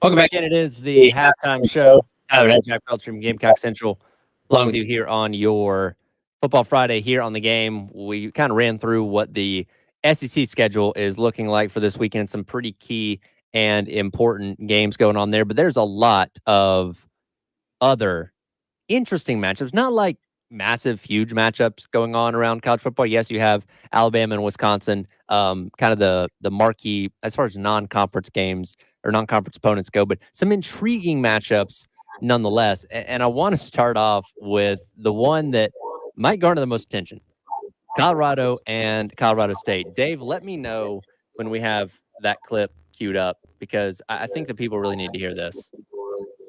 Not yet? Okay. All right. We'll get to that in just a second. But regardless, do you remember back to this game last year that was played in Boulder?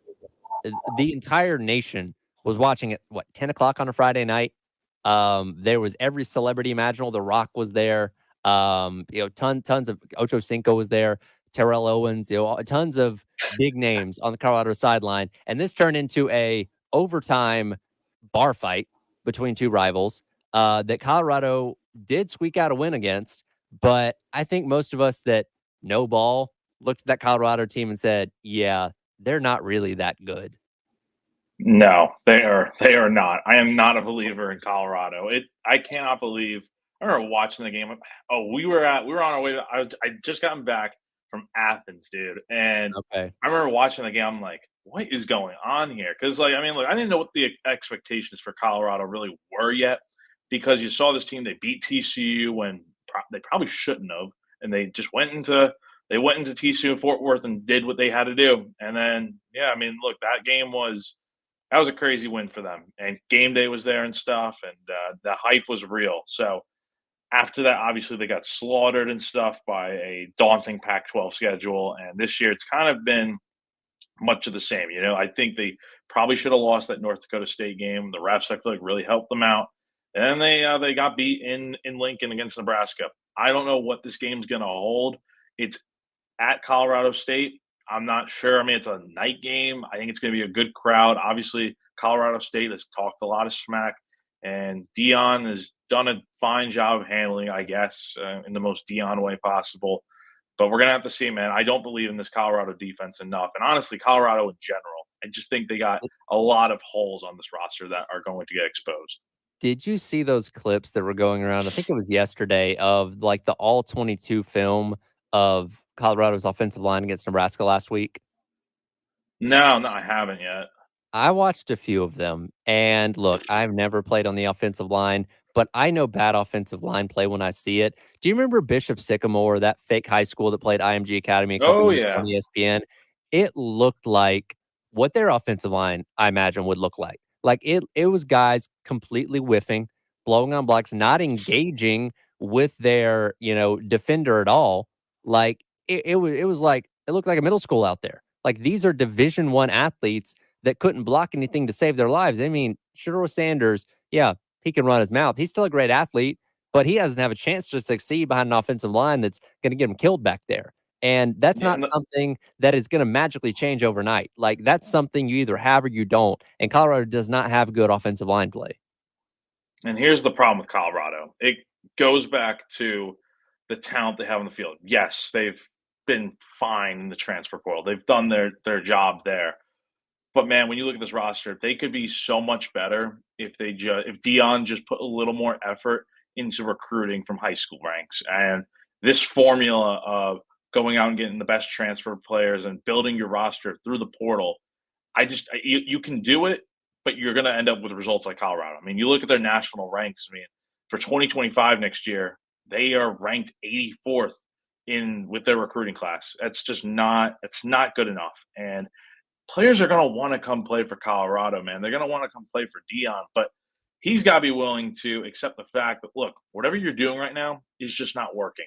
And to do that, you got to be able to change, and you got to accept the fact that what you're doing right now is not good enough. I don't even think Dion's going to be there after this year, man. It wouldn't shock me if when his kids leave, that he's leaving too. And you hate to see it for Colorado that things are going the way they are right now. I don't think they're going to get much better. And I mean, look, Big 12 play starts next week, and it's going to be a very tough schedule for them. I'm right there in the boat with you. I don't think he's going to last all that much longer at Colorado. And tonight, if it goes this weekend, if it goes sideways, could potentially go a long way with that. The other ranked versus ranked matchup this weekend is Arizona and Kansas State. That is actually taking place tonight, which I believe you can watch on Fox. Big 12 game between those two. It's funny. It's actually not a conference game. So these two teams had already planned to play, but when everything changed last year with realignment, they couldn't change this game on the schedule. So they're playing each other, but it's not going to count towards the Big 12 standings. That is so, dude, that's crazy. I didn't realize that.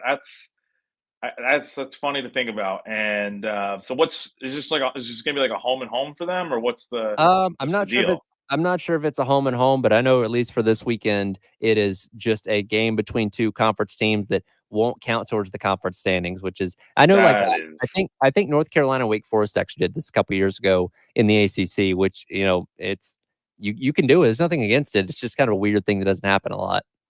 Yeah, it's going to be tough. I think, I think you look at the projections right now. I mean, 73.1% predicts Kansas State to win this game. I think this is a really intriguing early season battle. I mean, you want to talk about matchups that really tell you a lot about your team. I mean, if Arizona goes into Bill Snyder Stadium and picks up a win over a good Kansas State team, that is going to be massive for them in their first year in the Big 12. And for Kansas State, look, they've been right on the eclipse of being one of those big dog teams that gets slept on most of the time. And we've seen them over the years. They won the Big 12 not too far long ago against TCU. But I think for Kansas State, this is a game that you need to have. It's at home. It's under the lights. It's against a team that you haven't really had much history against, with this being their first year in the Big 12 for Arizona. But I'm interested to see who wins. I have Kansas State winning this game, but I wouldn't shock me if Arizona comes in here and wins, because they're also a great team. Both these teams have shown some inefficiencies earlier on the season. Kansas State, as I mentioned earlier, was getting beaten by Tulane for a lot of that game last week. They managed to put together and they come away with the win. And Arizona was trailing Northern Arizona, an FCS team, at halftime last week. So some bugs to work out for both these teams, but still ranked as of right now. And with how wide open the Big 12 is, this one, again, it's not a conference game, but could go a long way in telling you who the potential top dog in the Big 12 might end up being this year. Yeah, it's certainly not going to be Colorado. I can already confidently tell you that, man. I The don't Big think. I say I don't think you have to worry about that.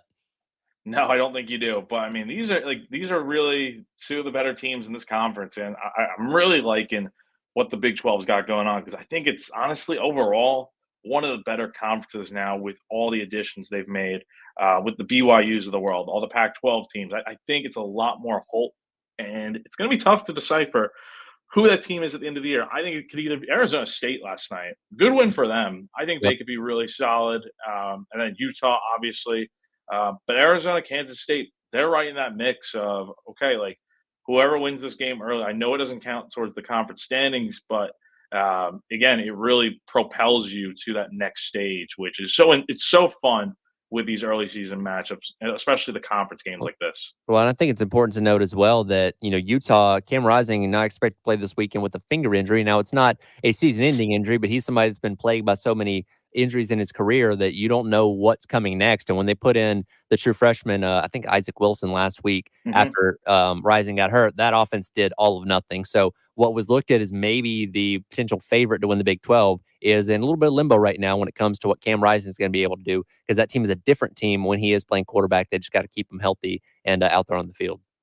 Yeah, and it takes a little bit of a hit not having him out there. And look, I mean, they have a tough game tomorrow. I mean, they get to go to Utah State. Obviously, that's a rivalry right there. And again, Utah State got the brakes beaten off them by Southern Cal last week. But you never know what can happen at your home field. I mean, it's going to be a really tough challenge for the Utes. But I think they need to have this game, because right after this, you jump into going to Okie State. You're home versus Arizona, then you go to Arizona State. I mean, it gets tough from here for Utah, and without Cam Rising, I'm not sure if they win this game, but you hope with their run game, maybe that's how they kind of get going. They have Micah Bernard, Dijon Stanley, so we'll have to see, but definitely without Rising, it would be a pretty big loss. Going to learn a lot across college football this upcoming weekend. We also learn things every Friday night with the Love Chevrolet High School Football Scoreboard Show with Justin Hall and Elijah Campbell, as they take you in and out of everything that's happening around the Midlands with high school football. Justin, as he does each and every Friday, going to be calling us coming up next, telling you what's on tap for this weekend's games across the Midlands with high school football. That's coming up next. It is the Halftime Show. He's Jack Felcher from Gamecock Central. I'm Tyler Head on your Football Friday on the Game.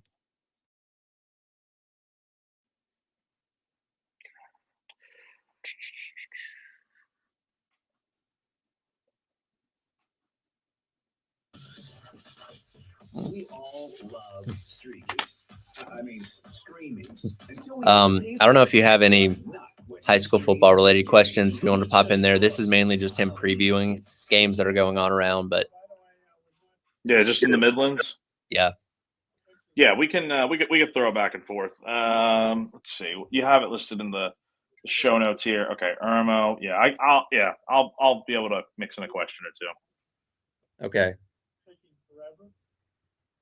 Which one did you sign into? Was it Jen's? You. Okay. So did we lose everything we've done this week? No, every day is there back to wrong. Oh, that's crazy. Hundreds of tabs. Oh, okay. That's crazy. 318. Don't lose hope. TRA can eliminate or reduce what you owe to the IRS. Generous programs are now available that can give you a fresh start. Our passion is taxes and helping individuals fix their IRS. Wonderful. Afraid of the IRS any longer, and you're 18. 93. Yeah, don't worry about it now. 575-93. Just in the 2 o'clock hour, I'm going to replay that Pate segment. It should be at the bottom. It says Pate seg. As long as that works later. If so, the Gamecock Go Pass is for you. For only $20 a month, your Gamecock Go Pass to all non-conference football games, most men's and women's basketball and baseball games, and all softball, soccer, and volleyball games. Plus, you have the ability to add on tickets for conference football games and premier basketball and baseball games for an additional cost. To learn more and sign up today, visit thegamecockclub.com/go.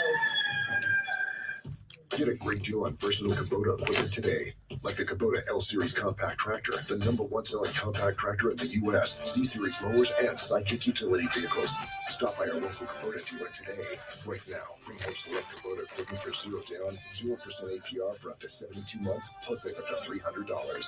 Now through September 30th. See us or go to KubotaUSA.com for full disclaimer. Stop by Pioneer Farm Equipment in Orangeburg, 1 mile off of I-26, exit 154B, or at PioneerFarmSC.com. It's welcome back season at Village Idiot Pizza. Welcome back students. Welcome back football. Welcome back to create and share experiences over pizza with all your friends. We at the Village Idiot are excited to cheer on all your favorite teams, especially our very own Gamecocks.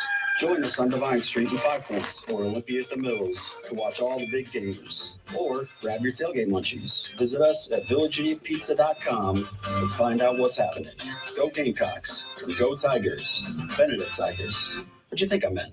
This year, Roy and Dana Finley are shaking things up at AAA Heating and Air. For the next 12 months, they're telling their customers no. Get a new system purchase with no payments and no interest until 2025. And don't forget their 15-year parts and labor warranty, $1,500 old system buyback, and guaranteed financing. So do what I did. Call AAA Heating and Air for your free estimate today and tell them Jay Phillips sent you. AAA Air when you need us. AAA Heating and Air. Call Zero Rest Carpet and Air Duct Cleaning today and mention me, Bill Gunner, at 1075 The Game, to get a free hallway cleaned with 3 rooms of carpet for only $129. Book online at ZeroRestColumbia.com. Hi, I'm Dondi Mercer-Blank, and I am excited to represent the 35-year McDaniels Auto Group as a longtime customer. Whether it is your next sporty Volkswagen, a go anywhere you want Subaru, a dream-making Porsche, that perfect Ford you've always wanted, or the performance of Acura, great selection and an unmatched level of excellence. That, my friends, is the McDaniels difference.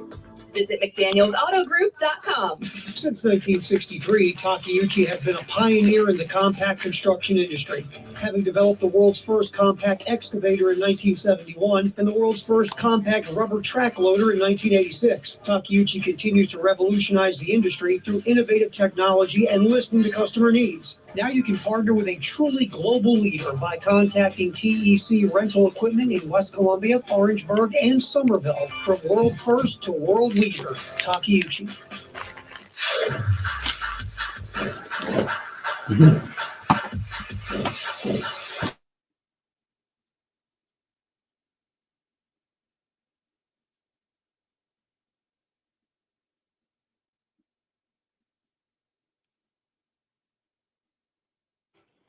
Welcome back in. It is the halftime show. Tyler and Jack Belcher from Gamecock Central along with you on this Football Friday. Talk plenty of college football, but of course, high school football off and rolling across the Midlands as well. Again, coming up tonight, 7 o'clock, it's the Love Chevrolet High School Football Scoreboard Show with Elijah Campbell and our guy Justin Hall, who is now joining us on the Love Chevrolet phone lines. Justin, appreciate you taking your time today, and a lot of exciting games happening across the Midlands. Start off with Irmo and Carolina Forest. Yeah, there are a lot going on. Irmo hitting the road, and glad to be with you guys in the football hour. Irmo hitting the road. We're always going to watch this team just because it's one of the best teams in the Midlands. And so you're looking at a quarterback, an A.J. Brand, who's committed to Virginia Tech, with a wide receiver, and Donovan Murph, who is a junior. We don't know where he's going yet. We do know he was in Ohio State in week 1 for his visit there. If you're a South Carolina Gamecock fan listening to this, and you probably are on a Football Friday, that's the name you're going to want to remember from this game and from this team this season. You don't want him leaving the Midlands when he goes to college. You want a talent like that staying in state. So that's what we're watching tonight with that team. And that game, I don't think it's going to be much of a challenge for Irmo to take down Carolina Forest tonight, a team that's 1-1-1. But if you're Irmo, you're trying to just put up points, pad your stats, so to speak, and get yourself right ahead of region play, which starts for some of these teams next week. Yeah, and Justin, it's Jack Veltri from Gamecock Central. Appreciate you hopping on with us. You talk about Irmo probably being able to handle that game. With some other games around the Midlands, what's the one that you feel like is the one that is going to be really like a heavyweight fight, maybe a lot closer and a lot more competitive? Oh, there are a couple. Jack, Camden is hosting Ridgeview. I had Ridgeview as a dark horse team to maybe go undefeated this season. They're 1-2, so shows what I know. But that's still a very talented Blazer football team going to historic Zemp Stadium. They got a shot to make a statement against the Camden team coming off of a rivalry win over Hartsville last week, and they got a tough matchup with R&E next week. So a sandwich game situation there for Camden. That could be a tight one. Also looking at Batesburg-Leesville hosting Lower Richland. And Batesburg-Leesville's 3-0. They're stepping up in classification to host a 4A Lower Richland Diamond Hornet team. But Batesburg-Leesville's coming off of a very impressive and surprising win at Abbeville last week. And again, that's a 3-0 football team that plays smash mouth football, but Lower Richland is outscoring their opponents on average this season through 3 games, 40-20, doubling them up, and they've got a loss thrown in there as well. So those are 2 key matchups that could be close tonight, not to mention over at Airport High School, they host Westwood tonight, and Airport's struggling on the offensive side of the ball, so that game could get ugly in the trenches early as those 2 teams battle it out. So that's just 3 right there that could be some close ones. And Justin Hall, who you'll hear tonight with Elijah Campbell on the Love Chevrolet High School Football Scoreboard Show. Another one here that you wanted to make note of as well was a Gray Collegiate and Dutch Fork later on tonight. Gray Collegiate at Dutch Fork. This game billed probably a couple years ago. It was going to be a heavyweight clash. I'm not sure we're going to get that tonight. Dutch Fork's another team that you just know is one of the best teams in the state, if not the best team in the state. They're hosting a Gray Collegiate team that's trying to find their way under a new head coach. They are 1-1 on the year. They're coming off of a bye week a couple weeks ago. They lost on the road at Baylor, Tennessee last week to a man that many people around these parts know, Eric Kimry, and that team up there at Baylor, really good. They lost 42-7, but they beat a good Lake City team the week before that. So who is Gray Collegiate in this new era for them? We don't really know yet, and this is their last non-region game of the season. So what can they put on tape? What can they put on film tonight against the Dutch Fork team that's far and away the most talented team in the state and should handle their business tonight at home? That game could be close for the first half, possibly. And if Gray Collegiate hangs around, they certainly have enough talent if they're hanging around to make a few plays and possibly spring an upset. Real quick, when we're talking about Gray Collegiate here, I know it was last year when they had those scheduling issues where they effectively didn't have a lot of their season because teams didn't want to play them. Are they running into any of those issues this year, or has all that been resolved? Not on the varsity side, running into those issues on the JV side, and there's some intricacies to that. Again, we're talking varsity every Friday night, so JV and B team guys go do your thing and have fun. They are running into that issue on that side, but the scheduling is a little bit different there. You don't necessarily have to play the teams in the varsity regions in JV and B team. It's kind of a mutually agreed upon thing that makes travel a little bit easier as your roster managing late in the year. They are running into that. There are no problems on the varsity side. Everybody's playing everybody in that region, which, by the way, is one of the toughest regions in the state, pound for pound, in Region 4, 4A here in the Midlands. Justin, I know this is just another big picture type question, but when you're looking at the slate tonight, I mean, you talked about some teams like Ridgeview not being where they need to be right now. Who, in your opinion, needs a win most tonight? Since, we're already kind of getting into the thick of it with high school football. Oh, that's a great question. That's a great question, Jack. I would say Gilbert needs a win. Gilbert needs to win badly tonight. They're hosting River Bluff, and again, that's a non-region game, but Gilbert's in that same region with Gray Collegiate and Brooklyn Casey and Midland Valley and North Augusta and South Aiken. It's a very tough region. So you're looking at a Gilbert team that I don't have it in front of me. I believe they're 1-2 right now. They're not 0-3. They've won a game. But they've had some tough tests with Lexington and a few others already this season. So they have to make some things happen if they're going to go into region play with some level of momentum. And that starts tonight hosting River Bluff, a very good, talented River Bluff team that returns a lot of talent from last year. they're upwards of returning every single starter on offense and most of them on defense. Going to be a tough challenge, but Gilbert, in a bad way, needs a win to get some momentum. Last one for you here, Justin, as we're roughly about a month into the high school football season. Anything that's really stuck out or surprised you from what you've seen so far this year? We've talked about it for a couple of weeks now, Tyler. Northwestern up in the upstate, really good football team. They're putting up a lot of points. They've surprised me. I've been pleasantly surprised by Lexington, a gritty football team under Coach Dustin Curtis. They play hard. They play good defense. It's what he did at AC Flora. It's what he did his year at Dorman before going back home to Lexington. They've been a surprising ball club, and so is Chapin. Chapin won last night against Newberry. A lot of games were moved in anticipation of some tough weather tonight. That doesn't seem to be panning out, but Chapin had a hard-nosed Newberry team come in and give them a run for their money, but Chapin's putting up points. I believe they're averaging close to 40 to 45 points a game. Pleasantly surprised with Brady Albro and that Chapin Eagle offense early in the year. And again, we're talking about Chapin and Lexington and River Bluff and Dutch Fork and Irmo, all in the same region, not to mention White Knoll.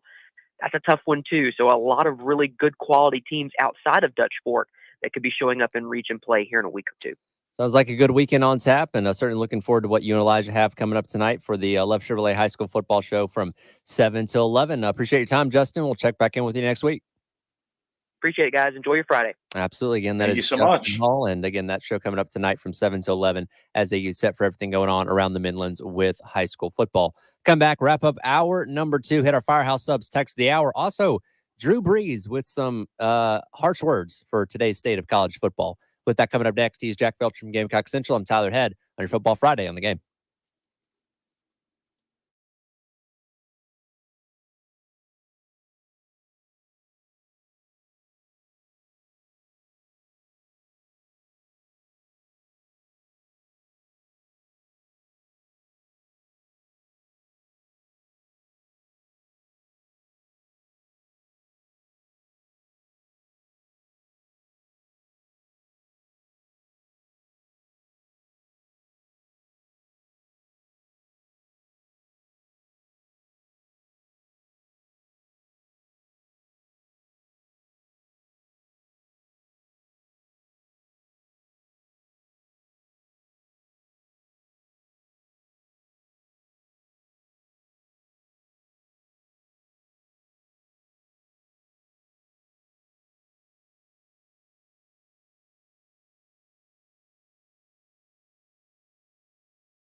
Welcome back in. It is the Extra Point. And it's not the Extra Point. It's the halftime show. Tyler Head and Jack Feltree there. I made that mistake again twice in 1 hour. Forgive me, please. On your Football Friday, we'll get to our Firehouse Sub text of the hour at 803-404-6100 here in just a second. But our guy, Dreamy Josh, has indeed informed me we still got tickets for tomorrow's game. In fact, right now I have a family 4-pack of tickets, but we got to hit that sounder first. Run to your phone and start dialing 803-404-6100. It's time to give away some Gamecocks football tickets. Touchdown, Carolina. Sponsored by Carolina Honda Powerhouse, your local Honda motorcycle, ATV side-by-side superstore. Exit 70 up I-20, turn by the Flying J. Online at carolinahonda.com.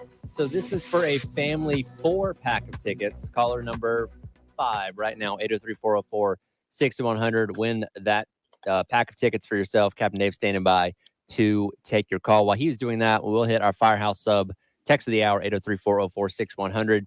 Nameless texter asks, if we win this week, do you think we will break into the top 25 rankings? If not, what do you think needs to happen? Let's look at the AP poll from this past week, where, of course, LSU is ranked at number 16. Carolina, though not ranked, was in the others receiving votes category. And if we're going to go in order here of other teams receiving votes, technically speaking, South Carolina would be 35th. If you defeat a number 16 LSU team, this also does have to do with what other teams around the country do. I feel like that should be grounds for being in the top 25. I'm not saying you're going to jump all the way to like 19th or something like that, but maybe like 24th or 25th, like right on the back end, right? Yeah, I think you can make the top 25 if you win this week. Obviously, depends on what other teams around the country do as well. But I think if South Carolina is impressive enough to where I think a lot of us are picking South Carolina to maybe squeak out a win. It's going to be close. I think it's going to be a low-scoring game. But I think if South Carolina surprises us and Gamecocks win maybe like, I don't know, they win by like 15, 20 points, it's like, okay, you can catapult them probably over some of these other teams into the top 25, at least in my opinion. But I think if you beat a good LSU team at home, I think it's going to be hard to leave them out. Though I do think, if not this week, definitely after next week, I think if you start the season out 4-0, you should be in the top 25. Yeah, if you're 4-0, there's no reason why you shouldn't be in the top 25 with at least at that point one quality win, high quality win in LSU. Because again, we may learn that Kentucky's just not that good of a team. If they get mutilated again this weekend by Georgia. But yeah, I think beating beating LSU on Saturday probably grounds enough to get yourself in the top 25. And I think the interesting question would be like, would LSU fall out of the top 25 if Carolina won? Oh, that's tough. Well, you know what? They'd be 1-2, so you can't be 1-2 in ranked like that. Yeah, they drop out. You would think they'd be dropped out. But then again, LSU, name brand, maybe they just fall to like 25 or something. They should be out of the top 25 though if they lose. I don't care how you spin it. I don't know. They'll get back in the top 25 later. So it's not really even that big of a deal. This is why I hate the AP poll right now, just because and just rankings in general. We need to be waiting until maybe like week 5, week 6 to where it's like, okay, you can actually have a real measuring stick of how teams should be ranked. But right now it's like you got favorites in there, and I don't know if they're going to drop LSU all the way out. That's a lot from 16 out of the top 25. It would take a bad loss, in my opinion. Yeah, well, the reason they have the AP poll is exactly what we're doing here, because it gives people a reason to talk about it and allows you to put numbers next to names for the first 10 weeks of the college football season until the playoff rankings end up coming out. I wanted to hit this. You sent me this article last night from Complex. Drew Brees, of course, football legend, future NFL Hall of Famer, had some very critical words for the state of college football. Of course, he went to Purdue, 20 some odd years ago and stayed in one place the entire time. Like many people, Drew Brees, not a fan of NIL and the way the transfer portal is working. Not that he's against players getting paid, but how kind of out of control it's gotten. He said he'd like something along the lines of guardrails, may pertain to credit hours, because he wants education as well as development to matter to today's kids. Because again, they're not all going to end up in the NFL, obviously. And in reading this article, and it does sound a bit like old man yelling at cloud, but he's not wrong. But I don't know how you, like we've said with everything pertaining to this, how you get a wrangle on this at this point? It's kind of outgrown whatever containment you had on it. It's kind of taken on a life of its own at this point. It's really you can't really go backwards unless you're willing to meet the criticism that comes with it. Um, I do think some of his points are not completely wrong. Like I do think there needs to be something done about it because I feel like it is starting to get a little out of hand. Like players are making money. That's great. That's how it should be. But we also need to be prioritizing education because at the same time, it's like you said, Tyler, not everyone is going to the NFL. It's so hard making it to the league. And even if you do make it, I mean, I think what the rate is like you're out of the league in 3 years, like most guys. So Sure.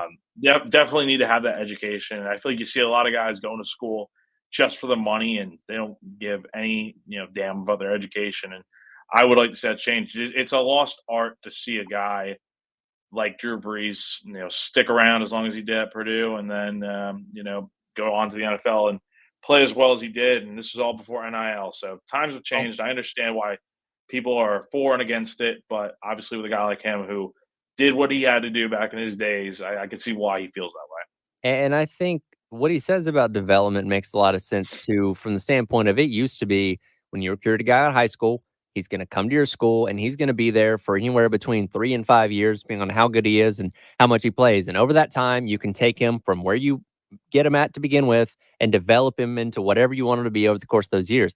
That's not a guarantee anymore. You can get a high profile guy, and if after 1 year he's not satisfied, guess what? He's going to go somewhere else. And that not only hurts you because you're losing a high caliber player, it hurts him in the development because there's not continuity. He's going to a different coaching staff that has different procedures and way of doing things that he's may not ever get to the point you need him to, as far as development, because he just keeps changing up, where he's at every year.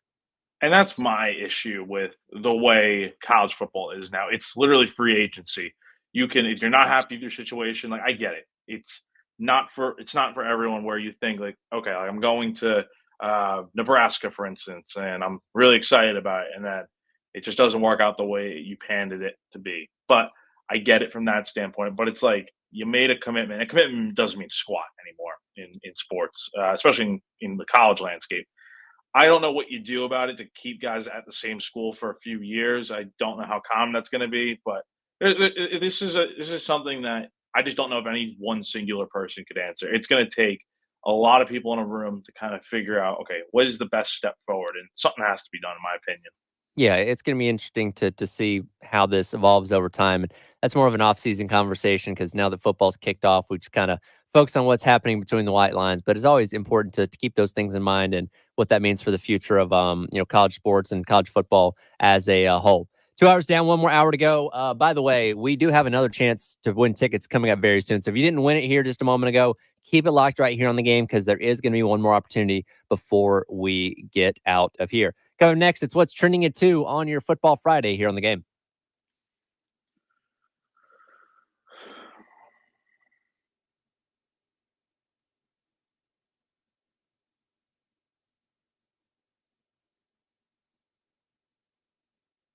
Live from the Herndon Chevrolet Studios. Take up to 20K off new Silverados. Stop by. Yeah, what did I say? Why Herndon? Sorry, I meant Josh. Together, let's drive. If you have tax problems, it can affect all aspects of your life. Now's the time to do something about it.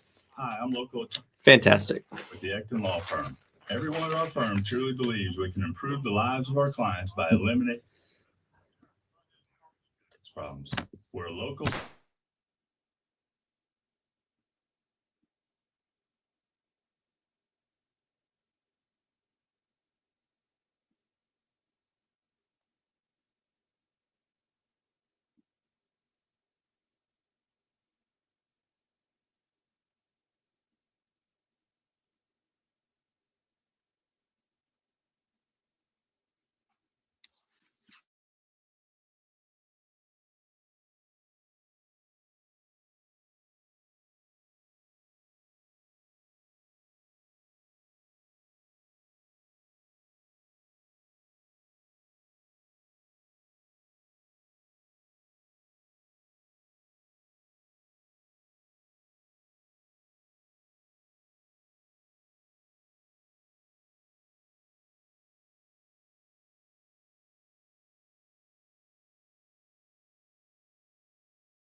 Welcome back in. It is the halftime show.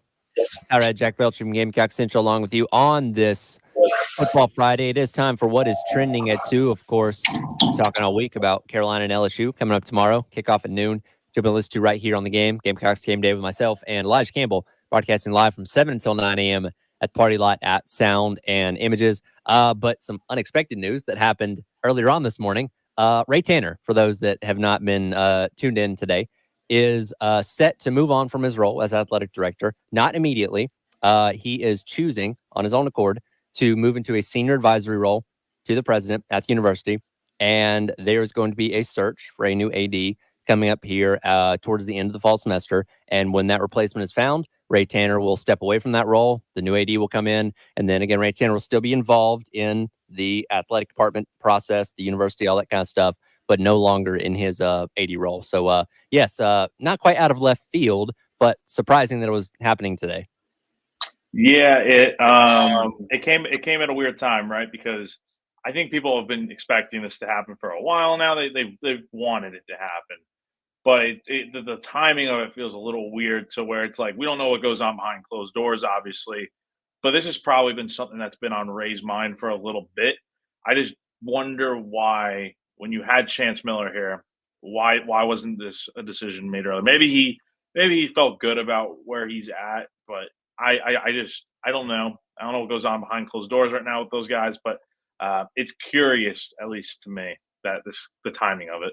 And well, look, we're not going to sit here and speculate on what the deal is or what the underlying meaning of all this is, but it could be something where, when Chance Miller was here, they thought, hey, Ray's still got a couple more years that he wants to do this. And then Ray decided to change his mind and say, you know what? I think now is the time to go ahead and start transitioning out. Could be as simple as that. And who's to say that Chance Miller can't still come back? You know what I mean? And they could, he's at Coastal right now, but they could explore the opportunity to bring him in as the AD, because obviously it would be a level up from where he's at down there at Coastal. So a lot of possibilities on the table. And again, you guys on Gamecock Central are going to be following this closely, and we'll talk plenty about it, as that time goes along. But really in the short term, nothing changes because he's still the AD until the new guy comes in, or girl, whoever it is, ends up coming in. So for tomorrow, Ray Tanner's still your AD. So there's that.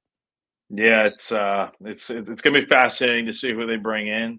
I'm not sure, honestly. I mean, there's definitely gonna be this is an appealing job because it's like South Carolina is in a pretty good place where they're in the SEC. They in Columbia. I think there's a lot of opportunity here, and the athletics are for the most part really good. Like your big three: football, basketball, baseball, really strong. And so I think now it's like whoever comes in takes over this role. I think they have a chance to do a lot of good work. That said, they need to prove that they can do it, because a lot of people weren't happy with the way Ray did his job, and you hope the next AD does a little bit better.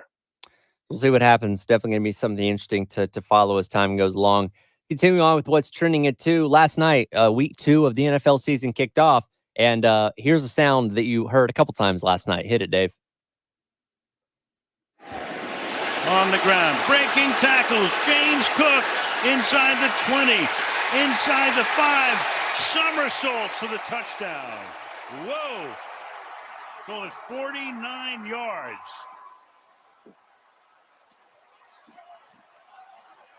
Al Michaels on the call for Prime Video Sports last night, as that was the 3rd touchdown for James Cook as the Bills rolled to a pretty easy 31-10 victory over the Dolphins last night in Miami. And James Cook cooked that Dolphins defense. You got me 28.5 points on fantasy football, so I'll gladly take it. But nah, man, look, as a Bills fan, what an absolute dominant performance last night. Here's the thing with them. Josh Allen is obviously your bread and butter. He is the heart and soul of this team. When he needs to be Superman, he will. And we saw it last week against the Cardinals when he jumped into the end zone and probably almost, I don't even know what's up with his hand, but apparently he's fine. He almost broke his hand, basically. Last night, you saw a Josh Allen that didn't need to be Superman. It's not like he played bad or anything. He just didn't need to throw for 300 yards and do everything by himself. This defense, a lot of questions about them with the loss of Matt Milano and obviously Terrell Bernard last night. But I think the way they played, 3 interceptions, they hold the Dolphins to 10 points. They dominated, and it is very good to see. This is how the Bills need to play if they want to make a run in the postseason, and hopefully avoid the Chiefs. That's kind of how I see things. But very good start to the season for them so far. Yeah, pretty modest stats last night for Josh Allen. Only 13 of 19, 139 yards, and one touchdown. As most of the damage, one is done on the ground by James Cook in that rushing attack. But again, when you don't have Stephon Diggs there anymore, you don't have that true superstar wide receiver. But he's done a really good job these first couple games in distributing the ball around. Now the anticipation is that Keon Coleman is going to end up being that guy as time goes along. By the way, he's on my fantasy team, and I really shouldn't have started him last night because he did not get any receptions. Also, Tua was my quarterback. We'll get to him in a moment, but it is a little bit of a different look taking on this Bills offense that again is still looking just as efficient as ever. It's definitely a little bit different because obviously Stephon Diggs was Josh Allen's main weapon for the last few years, ever since he got traded from Minnesota to Buffalo. And last year, something just felt different because obviously Diggs, he wants the ball, he wants it, and it just wasn't happening that way. And when Diggs got his opportunities, he didn't do amazing. So I like the way this Bills offense is more balanced now. It feels like James Cook, obviously a great running back. Ray Davis is also doing pretty good in the run game. And then passing wise, you have Khalil Shakir, very underrated, reliable target. Mac Hollins, Keon Coleman, Curtis Samuel, guys like that. That it's not just one big guy and then everyone else. I like the fact that it's really 4 or 5 solid, good receivers that maybe you don't know enough about, but it's like they go out there and do what they're expected to do. And it allows Josh Allen to not have to worry about throwing to one guy. He can throw it to whoever he wants to, and it'll lead to some better results, I think. On the flip side of things, I mentioned Tua was my fantasy quarterback this week. He threw 3 Oh interceptions. man, Did not garner me a lot of points, but that's not the important thing here. He leaves the game late. I believe it was in the third quarter after running into DeMar Hamlin on a run play, and you could clearly see he was concussed as he was going down to the ground. His arms did the thing where they ball up the fist, and this is like what the 5th or 6th time that Tua has been concussed. It's been an ongoing issue, and look, he just got paid a big contract. The offense is obviously built around what he is good at, but you do have to start asking the question of like, man, is it in Tua's best interest for his own health to continue to play football, because this is becoming a problem.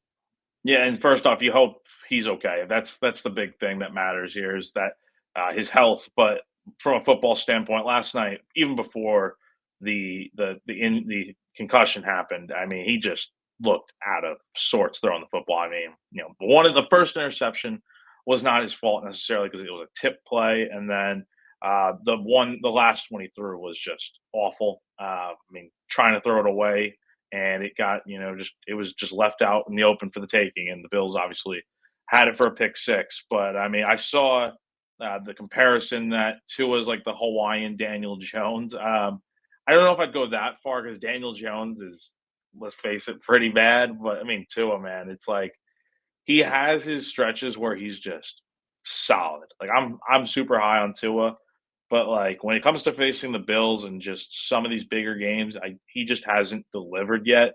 But you hope for the best with this concussion, and it is a question, right? Like he's still For sure. young, he's healthy, he's got kids and a wife. Why risk it all over continuing to play football? But again, some of those guys just have that love for the game; they can't let go. Well, the unfortunate part, just like any other injury, once you start getting concussions, they become easier and easier to get.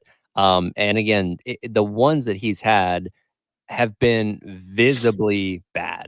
You know what I mean? There was the one, was it last year, maybe towards the end of the year before, where he got laid out, and again, like his body was reacting in a very weird way, where you could see clearly he'd had some bad damage done there. And again, you think about the long term effects of those kind of things. You know about CTE and the lasting effects. And look, you can make the helmets and stuff as safe as you want. And I give credit to Riddell and Visus and all these companies that have done a really good job with helmet technology. When you have grown men running into each other at full speed, there's always going to be a risk of concussion. And again, Tua continues to rack these up, unfortunately. Yeah, and so here's some numbers to look at because I'm sure the question is like if he does decide to retire, um, how does this affect the Dolphins from a money standpoint? So if Tua is clear to return from his concussion, but he opts to retire, he will forego $124 million in guaranteed money. If he's forced to medically retire, he'll be paid the remaining $124 million in guarantees. So there's a big difference there, Right. where the Dolphins are either going to have to pay him a boatload of money, or it's like the Dolphins get that money back.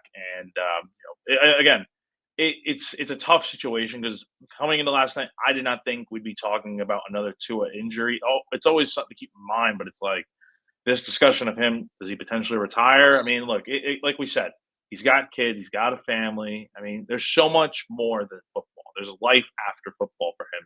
He's going to be set regardless, I think. But these concussions, I mean, they're stacking up in an insane rate. And it's crazy that he's not wearing the new Guardian cap. I'm surprised that he's not wearing that, given his history. I know it's a weird looking thing, Yeah. but man, like, it protects you, and it's going to. The stats are there. Like, concussion rates are down with that thing on, and eventually, I feel like it's going to get to a point where everyone's going to be forced to wear it. Yeah, no, he does wear the Visus Zero helmet, which is one of the safer helmets in football right now. But as I said, you run into somebody at full speed, and it wasn't. And again, it almost kind of seemed like DeMar Hamlin was not expecting him to like lean into him that way, the way that he did, because he essentially put his helmet into Hamlin's like abdomen, which again was the contact that resulted in the concussion. So, sliding probably would have gone a long way from there, but he opted not to do that, trying to get a couple extra yards. But yeah, that's something that could probably benefit Tua whenever he does come back. I will say, watching, because Skylar Thompson came in after him, and he's clearly not fit to run that offense because it is built for Tua. So in the meantime, as Tua's recovering, I really don't know what hope the Dolphins have at quarterback, because that's Tua's system and it's not fit for anybody else. No, and let's look at their schedule. I mean, they go to Seattle next week. They get the Titans at home. Then they go to Foxborough. Then the Colts, and then they get the Bills again November 3rd in Buffalo. I don't know. I mean, you hope Tua's not out for too terribly long, but with Skylar Thompson at quarterback, I mean, it's not. I just don't see it happening, man. I don't know what to expect about the Dolphins. I mean, obviously, never count them out because they have A-Chain and Hill and Waddle and guys like that. But it's like Tua is the offense. He's the quarterback. And it makes such a big difference when you're QB1 and QB2. There's a marginal difference there, and it affects the way the whole offense operates. We're certainly hoping for the best for Tua, and we'll keep an eye on what happens as far as his recovery goes. Before we hit this break here, which, by the way, I'm going to re-rack the conversation we had with Josh Pate yesterday while we were out at Goal Line Framing. I still have one more pair of tickets. This one, a 3-pack to tomorrow's game against LSU. We'll go ahead and hit the sounder for that one as well.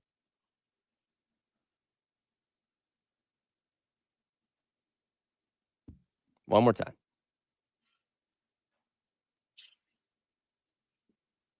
And one more time, Dave. There it is. All right.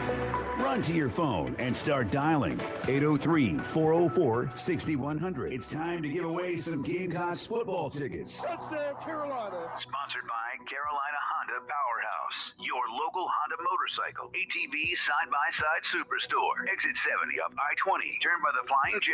Online at carolinahonda.com. Last pair of tickets that I got, a 3-pack to go see South Carolina and LSU coming up tomorrow. Caller number 4 right now, 803-404-6100. Captain Dave standing by to take your call. We'll dive back into our conversation with Josh Pate of CBS Sports from yesterday. Coming up next, halftime show. Tower Head Jack Belcher on your Football Friday on the Game.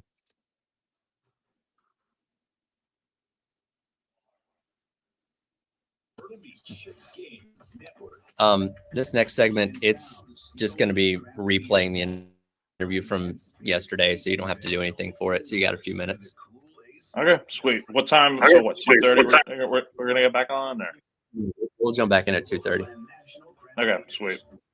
Yep, had to give my voice a break for a few minutes. Oh yeah, I don't blame you, man. Yeah.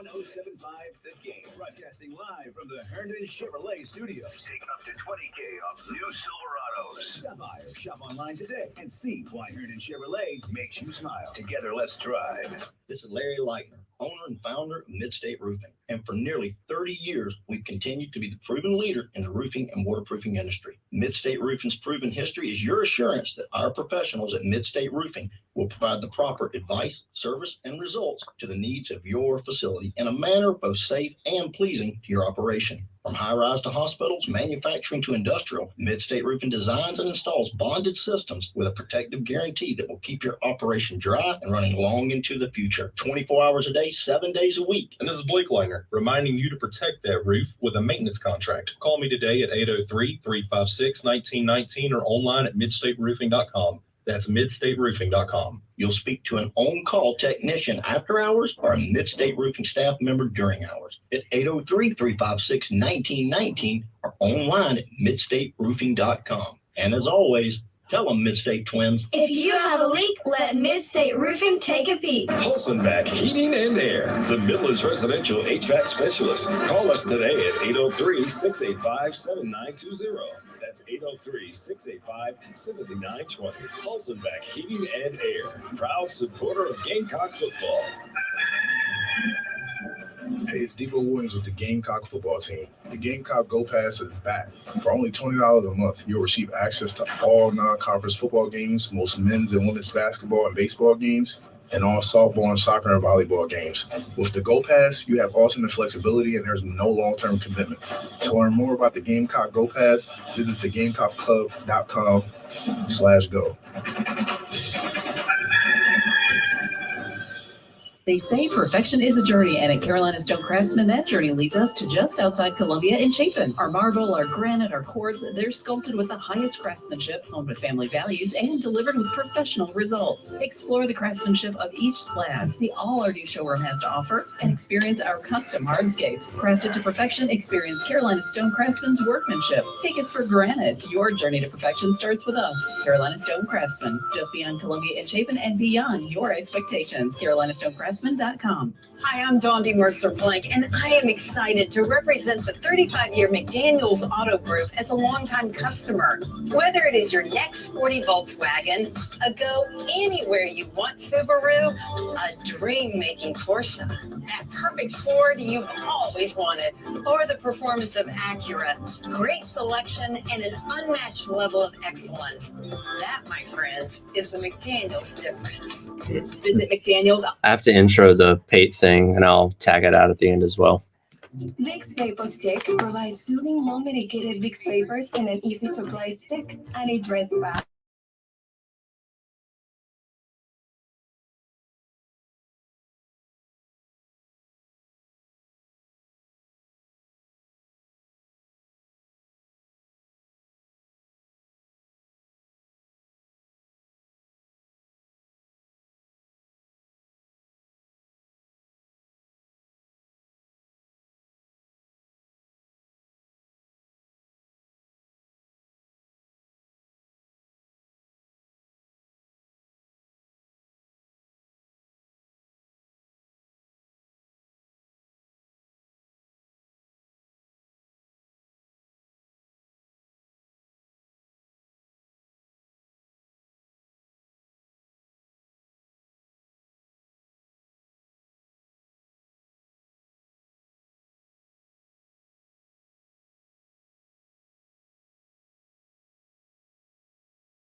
Welcome back in. It's the halftime show. Tyler, Jack Beltray along with you.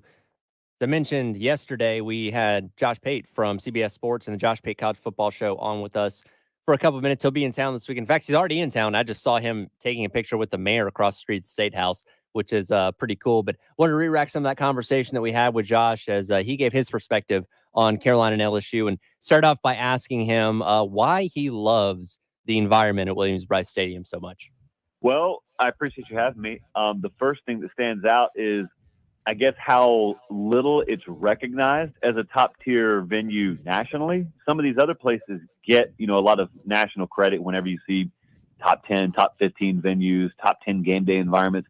I'll see a lot of the same culprits, and they're right to be there. I go to every single one of them. I'm at a game every week, but I'll never forget. I think it may have been a Georgia game. It was delayed by rain. I know that. First time I ever came there for a game, and I remember I was with someone, and we're standing on the sideline, and I said, if you were to close your eyes right now, this would feel no different than some of the other places you would see on those top 10 lists. Why is this place not recognized as that? And then I've been back there a few times since then, and I've thought that every single time.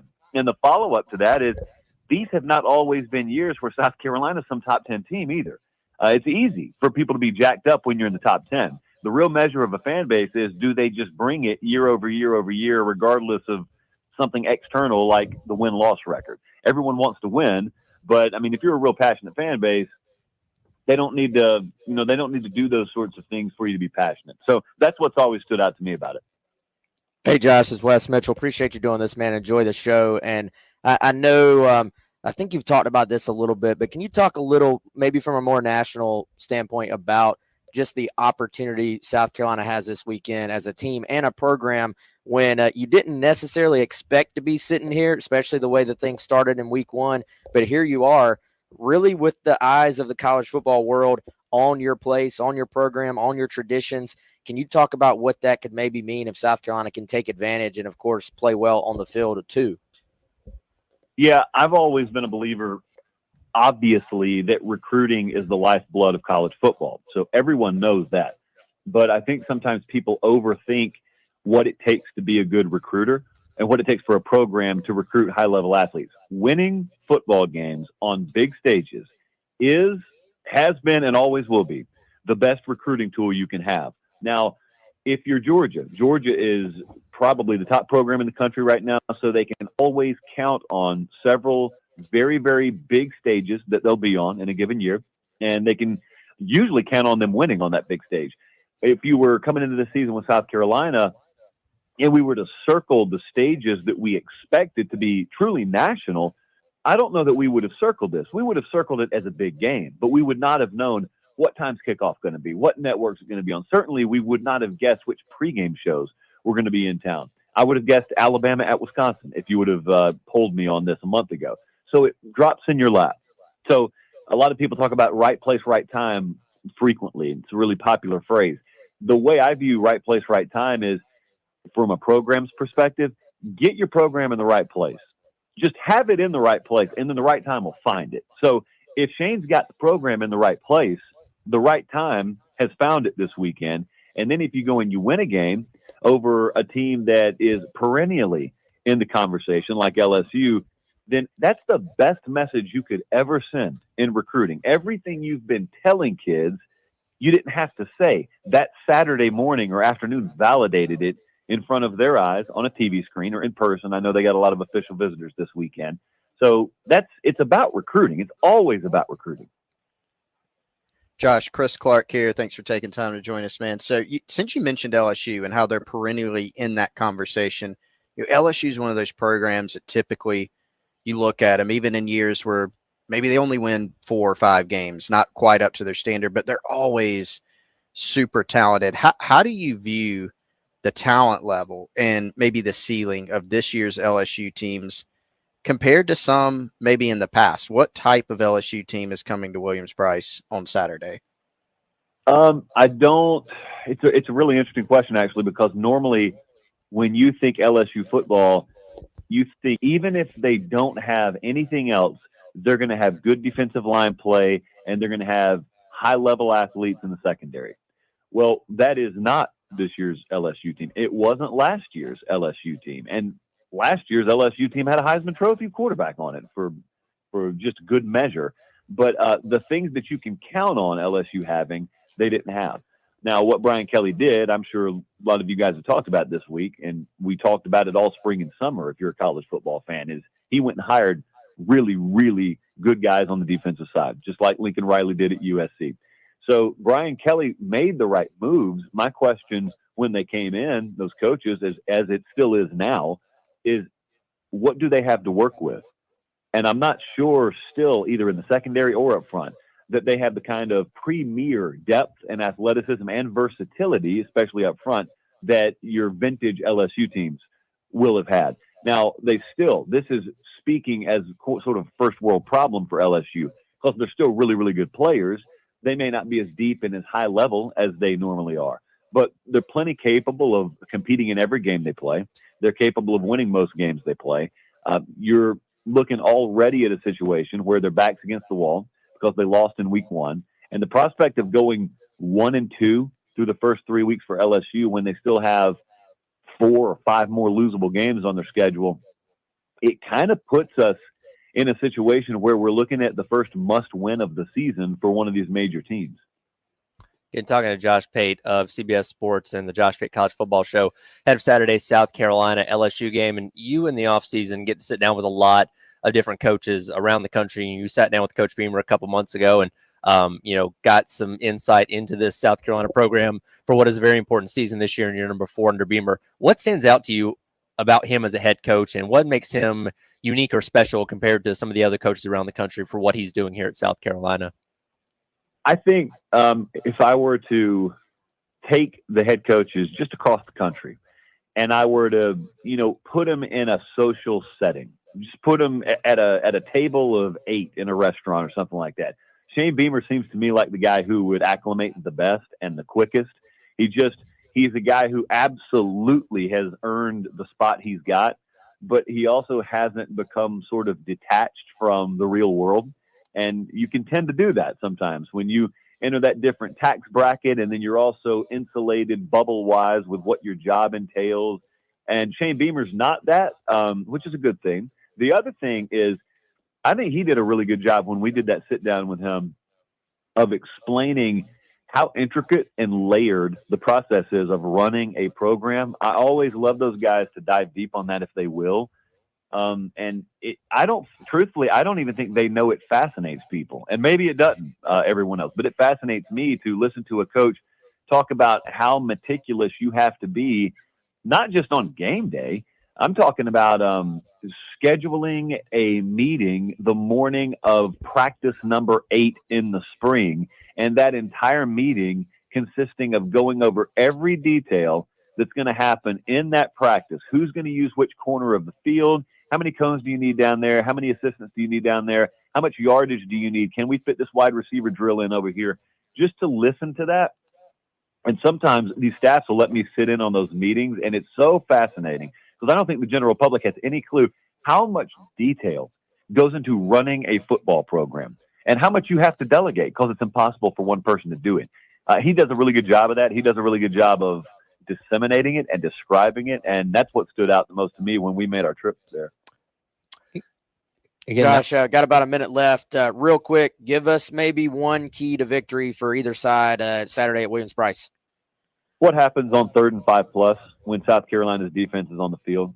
To me, it's pretty straightforward. I don't think LSU will be able to run the ball that effectively. And weather conditions or no weather conditions, what South Carolina's pass rush can do to affect the game. You don't have to sack a guy to affect the game. What they can do on 3rd and 5+, and can they get themselves in that position? Can they earn the right to rush the passer? That will be the difference in that game, I think. And that was our conversation with Josh Pate of CBS Sports, the Josh Pate College Football Show, ahead of tomorrow's matchup. But again, he's already in town. He'll be there tomorrow, so a lot of great content coming from him while he's hanging out here in Columbia. Today is actually Friday the 13th, but September the 13th. That means it's the greatest day in the history of the world. We'll hit that coming up next. This halftime show, Tyler Head and Jack Beltry, your Football Friday here on the game.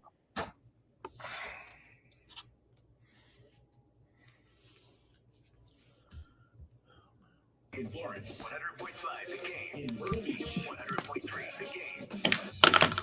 So why is September 13th the best day in the world? So it's a segment we have every day. It's sponsored, where basically we just look back at this day in sports history. Okay, cool. I was about to say, Friday the 13th is kind of crazy on its own, but we call it greatest day in the history of the world. Terry came up with it. So you see the notes. We have some old games that happened on this day, and it gives you fun things to talk about. Definitely. It helps a lot in the summer when there's not a lot going on. It's like, okay, this segment we can just talk about things that happened 40 years ago.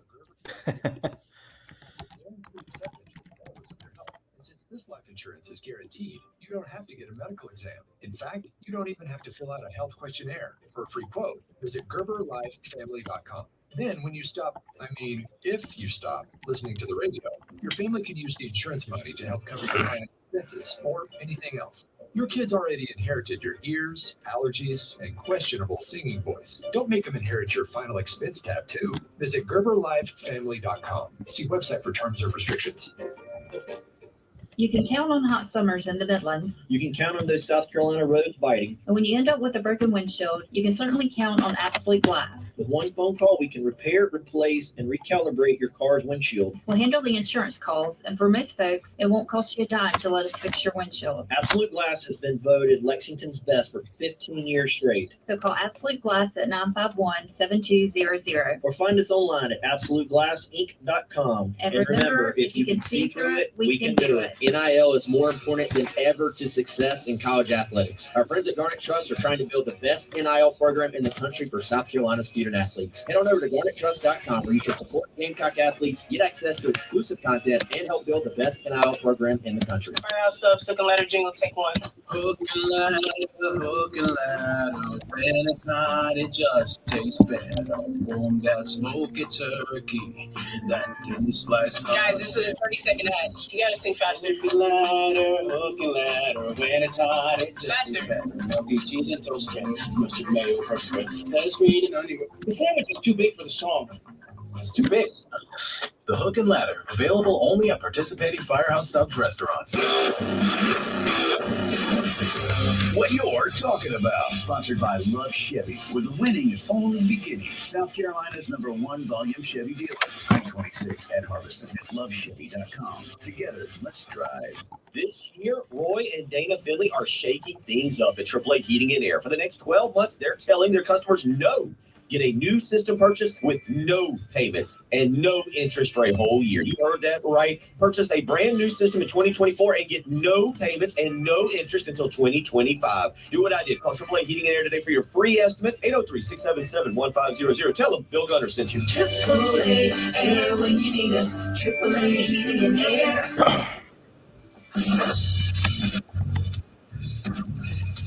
Powered by Integrated Media, The Game TV. Sponsored by Shepherd's Glass, a true reflection of quality. The Game TV. Sponsored by Shepherd's Glass. Hey guys, Jay Phillips here for Minuteman Press. As a business owner, it can be tough to get all of your office items and needs in one place, whether it's printing, signs, promotional products, or logoed apparel. The goal of Minuteman Press is to become your trusted partner and make promoting and marketing your business easy and less time consuming, which is exactly why our offices and radio stations here at Cumulus Media trust their services. They can handle it all in one place, saving you time and money. At Minuteman Press, they design, print, and promote you. Learn more at mmpcolumbia.com. What's up, Gamecocks? Summer is officially here, and those famously hot temps, they aren't going anywhere soon. Super hot days can be incredibly stressful on your lawn, even more stressful on the person maintaining it. So don't spend hours pushing around an old lawnmower or going 2 miles an hour on a bumpy old rider. Come to Cato's Power Equipment. Whether you have just a few weeds or 100 acres of grass to keep cut, our huge selection of Toro, Gravely, and Aaron zero turns will make short work of your yard. Guaranteed. Spend more time where it matters this summer. And like Cato's Power Equipment, help make your yard an oasis, not a chore.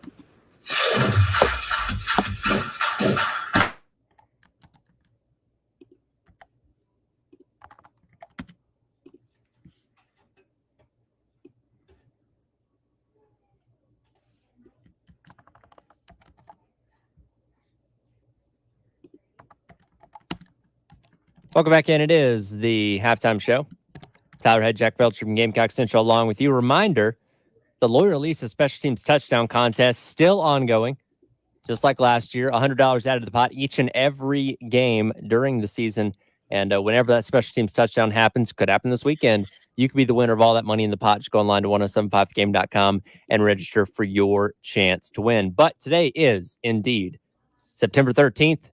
Greatest day in the history of the world, even though it's Friday the 13th. Jack, first have to ask, are you superstitious at all? Does like Friday the 13th freak you out? Not really as much as maybe others, but I mean, I am aware of it. I mean, I don't think anything crazy has happened to me. So I don't know. I think I'm fine with it. So yeah, I'm superstitious about a lot of things. Like the salt on the table, yeah, I got to throw it over my shoulder, that kind of thing. I'm not freaked out by like black cats. Probably not walking under a ladder. Friday the 13th, I guess I'm kind of indifferent to. I don't have a knock on wood. Hopefully it doesn't happen today. A personal bad experience with Friday the 13th, and it didn't really occur to me until I said it right before we went to break there. But for a lot of people, this is not a good day. No, it's definitely not. I can understand why. And if anything crazy has happened to you on Friday the 13th, I'm sorry. And hopefully today is not too bad for you. That's all I got to really say on it. Yeah. But looking back in history on this greatest day in the history of the world, Terry and I have started to look at the oldest event we can find to see what unique things we can learn about it. 1866, British Open men's golf at the Prestwick Golf Club. Willie Park Sr. wins his third title, beating his brother Davy Park by 2 strokes. It's 1866. Like, I know golf's been going on for a long time, but the concept of that, the Open Championship from 1866 is like, it's almost hard to picture in your head, right? It's really hard to wrap your head around. I mean, that's from ages ago, man. It's not even like the 20th century we're talking about here. That's all the way back. So, yeah, man, that's crazy. Good research right there. that was the third, as I mentioned, of Willie Park's Open Championships. He won one more in 1875.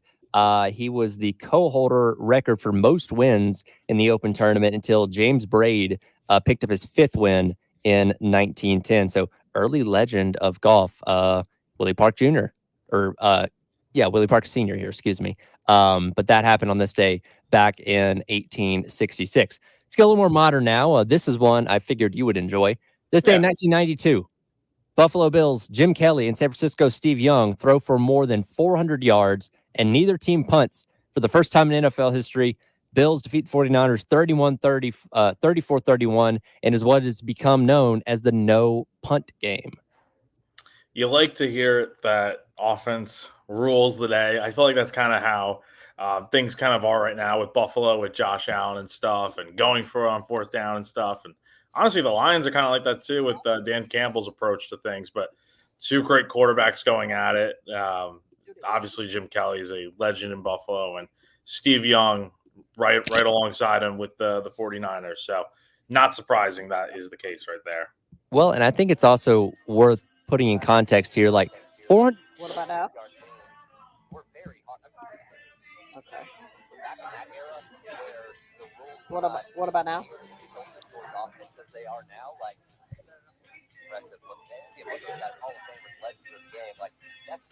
Okay. What about now? Dave?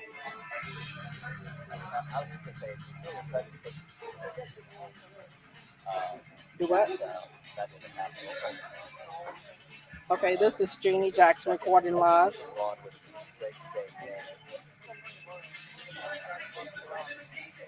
Yeah.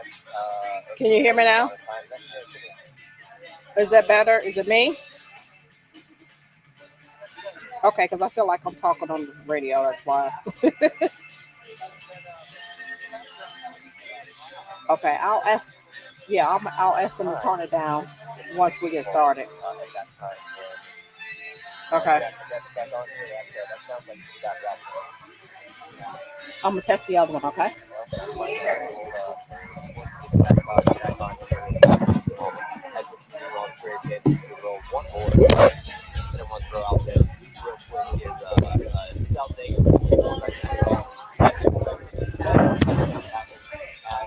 Dave, can you hear me?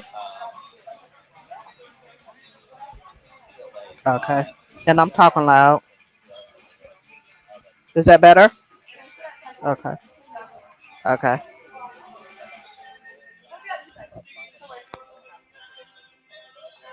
Can you hear me now? Okay.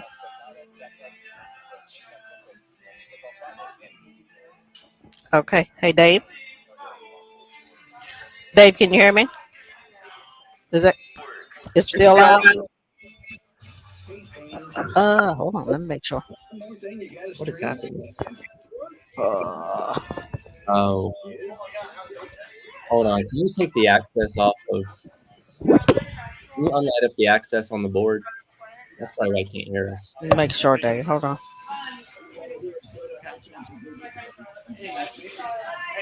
Okay, Dave.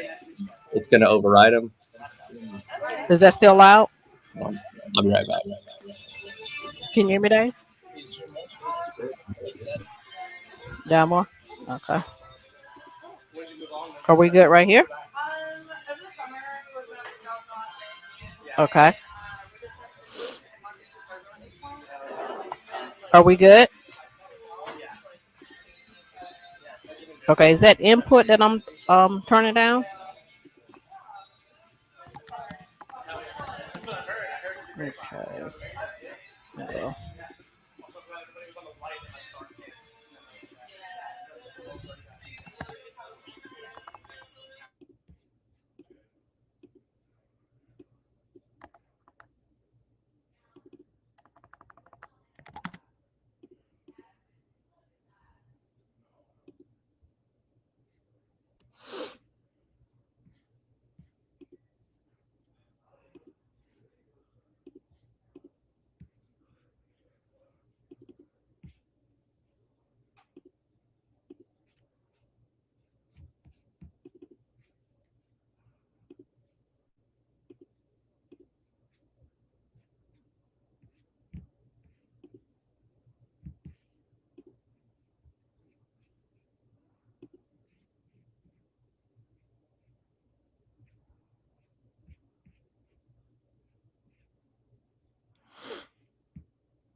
Just remember.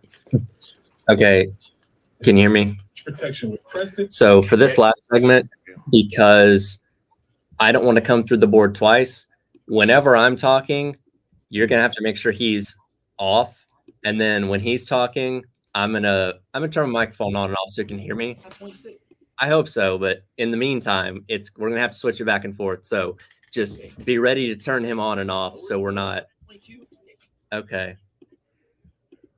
Yeah. Okay. Well, we'll figure it out, but I just want to make sure that I'm not coming through twice. You know what I mean? All right. Sorry about that. No, you're good, man. I'm sorry about that. No, they are setting up the remote for Jay and Elijah, and I didn't realize that was going to interfere with our audio on here. No, it's okay, man. It's not that big of a deal. Information on how Benji and his team at Buford Lending can help you. Visit them online at Buford.mortgage or call 843-524-2404. All right. Okay.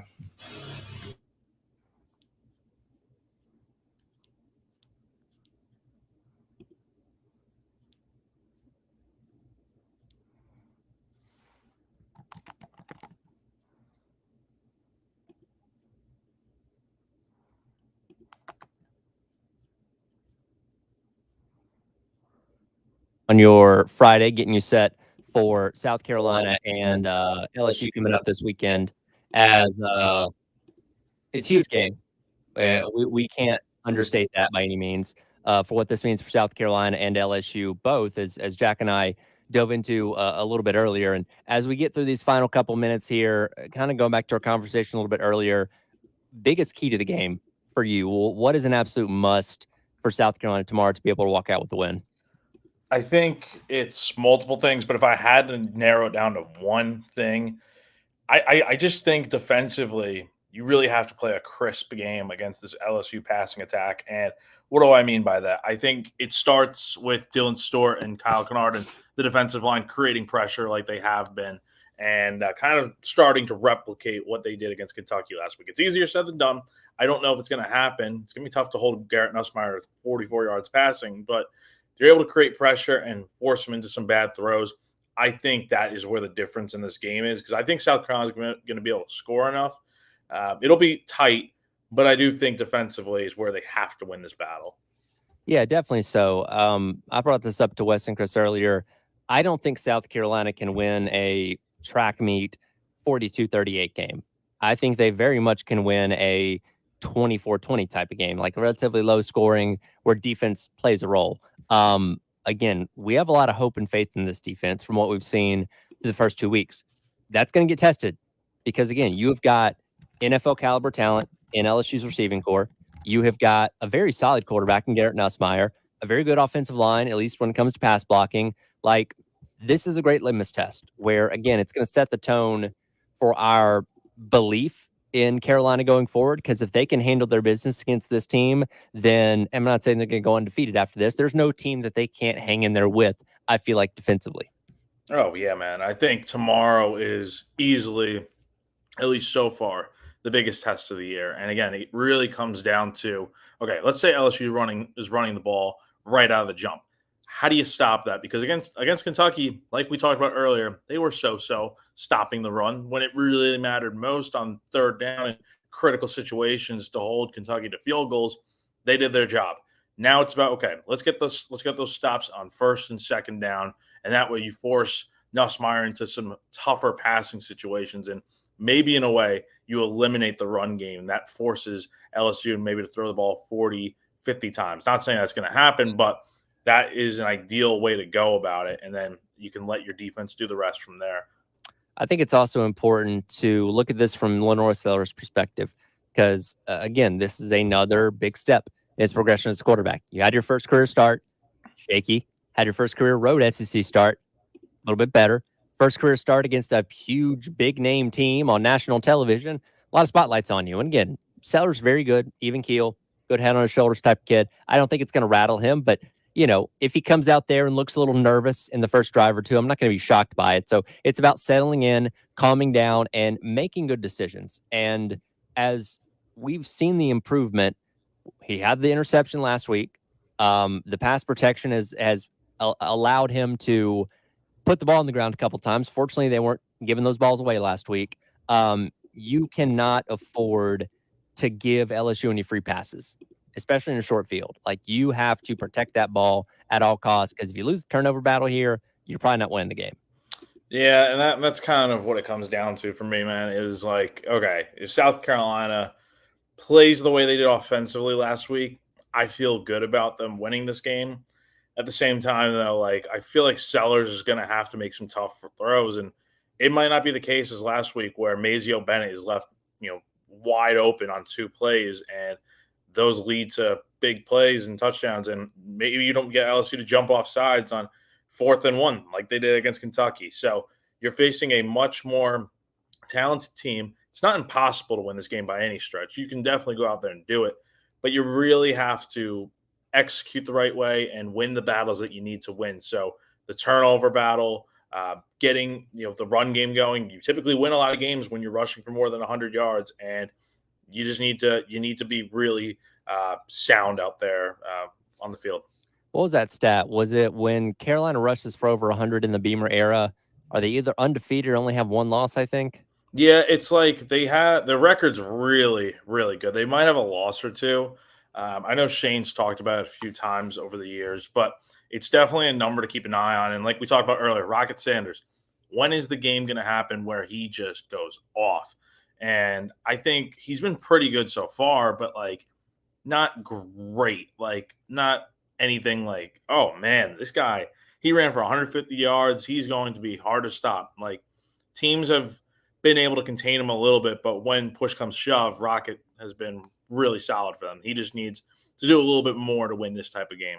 Yeah, he's yet to have that true breakout game here at South Carolina. I'm not saying it can't happen. It just has not happened quite yet. And again, going up against a less than stellar run defense in LSU certainly provides you an opportunity to do that. I think tight ends are going to play a big role in this game. I've brought this stat up a couple times this week that, of course, Blake Baker is the defensive coordinator for LSU, had been at Missouri the past couple of years, and his Missouri defenses did a really good job of holding Carolina down, holding them to 10 and 12 points respectively in those games. But last year, the tight end for South Carolina was very involved. Trey Knox had the most receptions out of anybody on the team. Now, yes, that was a game I want to say Leggett was either out completely or injured for, where he wasn't at full strength. But Spencer Rattler utilized his tight ends a lot in that game. Knox had 5 catches. I believe Simon had 1.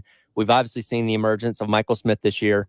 Josh Simon caught the touchdown pass last week. And when you're talking about finding holes in the zones of the defense like LSU, having those guys, run crossers or whatever it may be, might be your key through the passing game on offense. Oh, definitely. I think you have Michael Smith, who really played a nice role in that win last week. The big thing with the tight ends, though, they got to be able to block better. That is key number one. Smith missed a block, and that led to a Sellers sack and almost lost the football. And but in the pass catching game, I'd like to see more from Josh Simon. He's been pretty good so far, but I feel like we're waiting for him to have that big breakout game. He caught a touchdown last week. That's a positive, but I think he can do more. And, with obviously Michael Smith and Brady Hunt, continue to get them involved. Brady Hunt especially, because he really hasn't been able to do much of this offense yet. And you wonder when that game's coming. I think this is the type of game where you need some heroes to step up and make big plays. And maybe tomorrow is one of those days for the tight ends that it helps out the offense in general when it makes Dell Loggins' play calling a lot easier when you're able to have that much more help in the receiving game from the tight ends, because obviously the receivers on their own, they can't do it, but having the tight ends makes it's a different dynamic, in my opinion. Another aspect of this game that we haven't spent a lot of time talking about this week, but we know is always important to South Carolina, is also special teams. And if Carolina's going to win this game, it's probably going to be tight. Probably going to be low scoring, where every point is going to come at a premium. Alex Herrera has to make his kicks. Field position is going to be huge. Kai Kroger has to have good punts. Pin these guys deep if you can.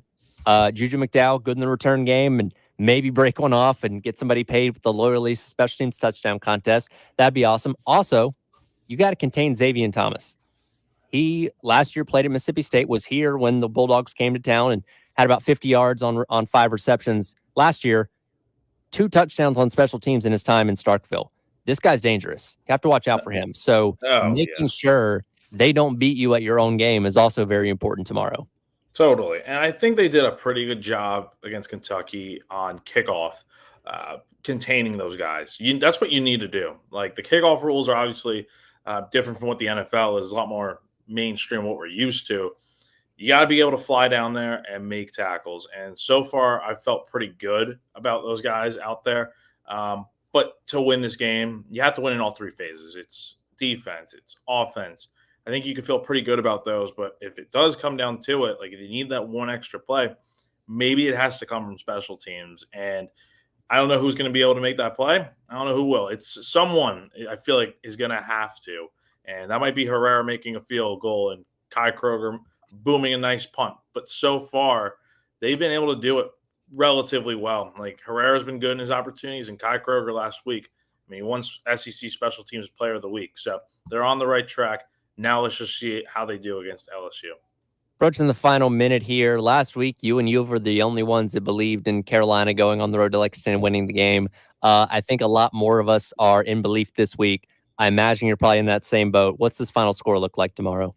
Yeah, a lot of us are on the same page about picks this week. I originally did have South Carolina losing this game in my overall season predictions, but that was a few weeks ago. I'm changing my tune now. I have Carolina winning this game 23-21 tomorrow afternoon at Willie B, and it's going to be a close one, but I think South Carolina gets either that one stop or just a big play on offense to really kind of solidify themselves. You've already seen my pick, but we are almost the exact same, because I have South Carolina winning 24-21. This could either come down to like a last-second field goal or a very late scoring drive that ends up putting you over the top. But I expect it to be a defensive slugfest where, again, points are going to come at a premium, and should be a very entertaining game tomorrow. Yeah, man, it's going to be a great one. I'm looking forward to it, and I'm hoping it's a good atmosphere tomorrow with game day being there. Hopefully that is the case. Like I said, everybody enjoy it. Go out to game day tomorrow. Have fun, tailgate, enjoy the atmosphere, because, again, this doesn't come around all that often. Hopefully it's the start of a lot more of it, but we'll see what happens then. Appreciate it, Jack, and we'll check in with you on Monday for hopefully a good reaction Monday. Yeah, man, appreciate you having me on. Thank you so much. That'll do it for today's edition of the Halftime Show. Coming up next, it is the post-game show live from Columbia Craft with Jay and Elijah on your Football Friday here on The Game.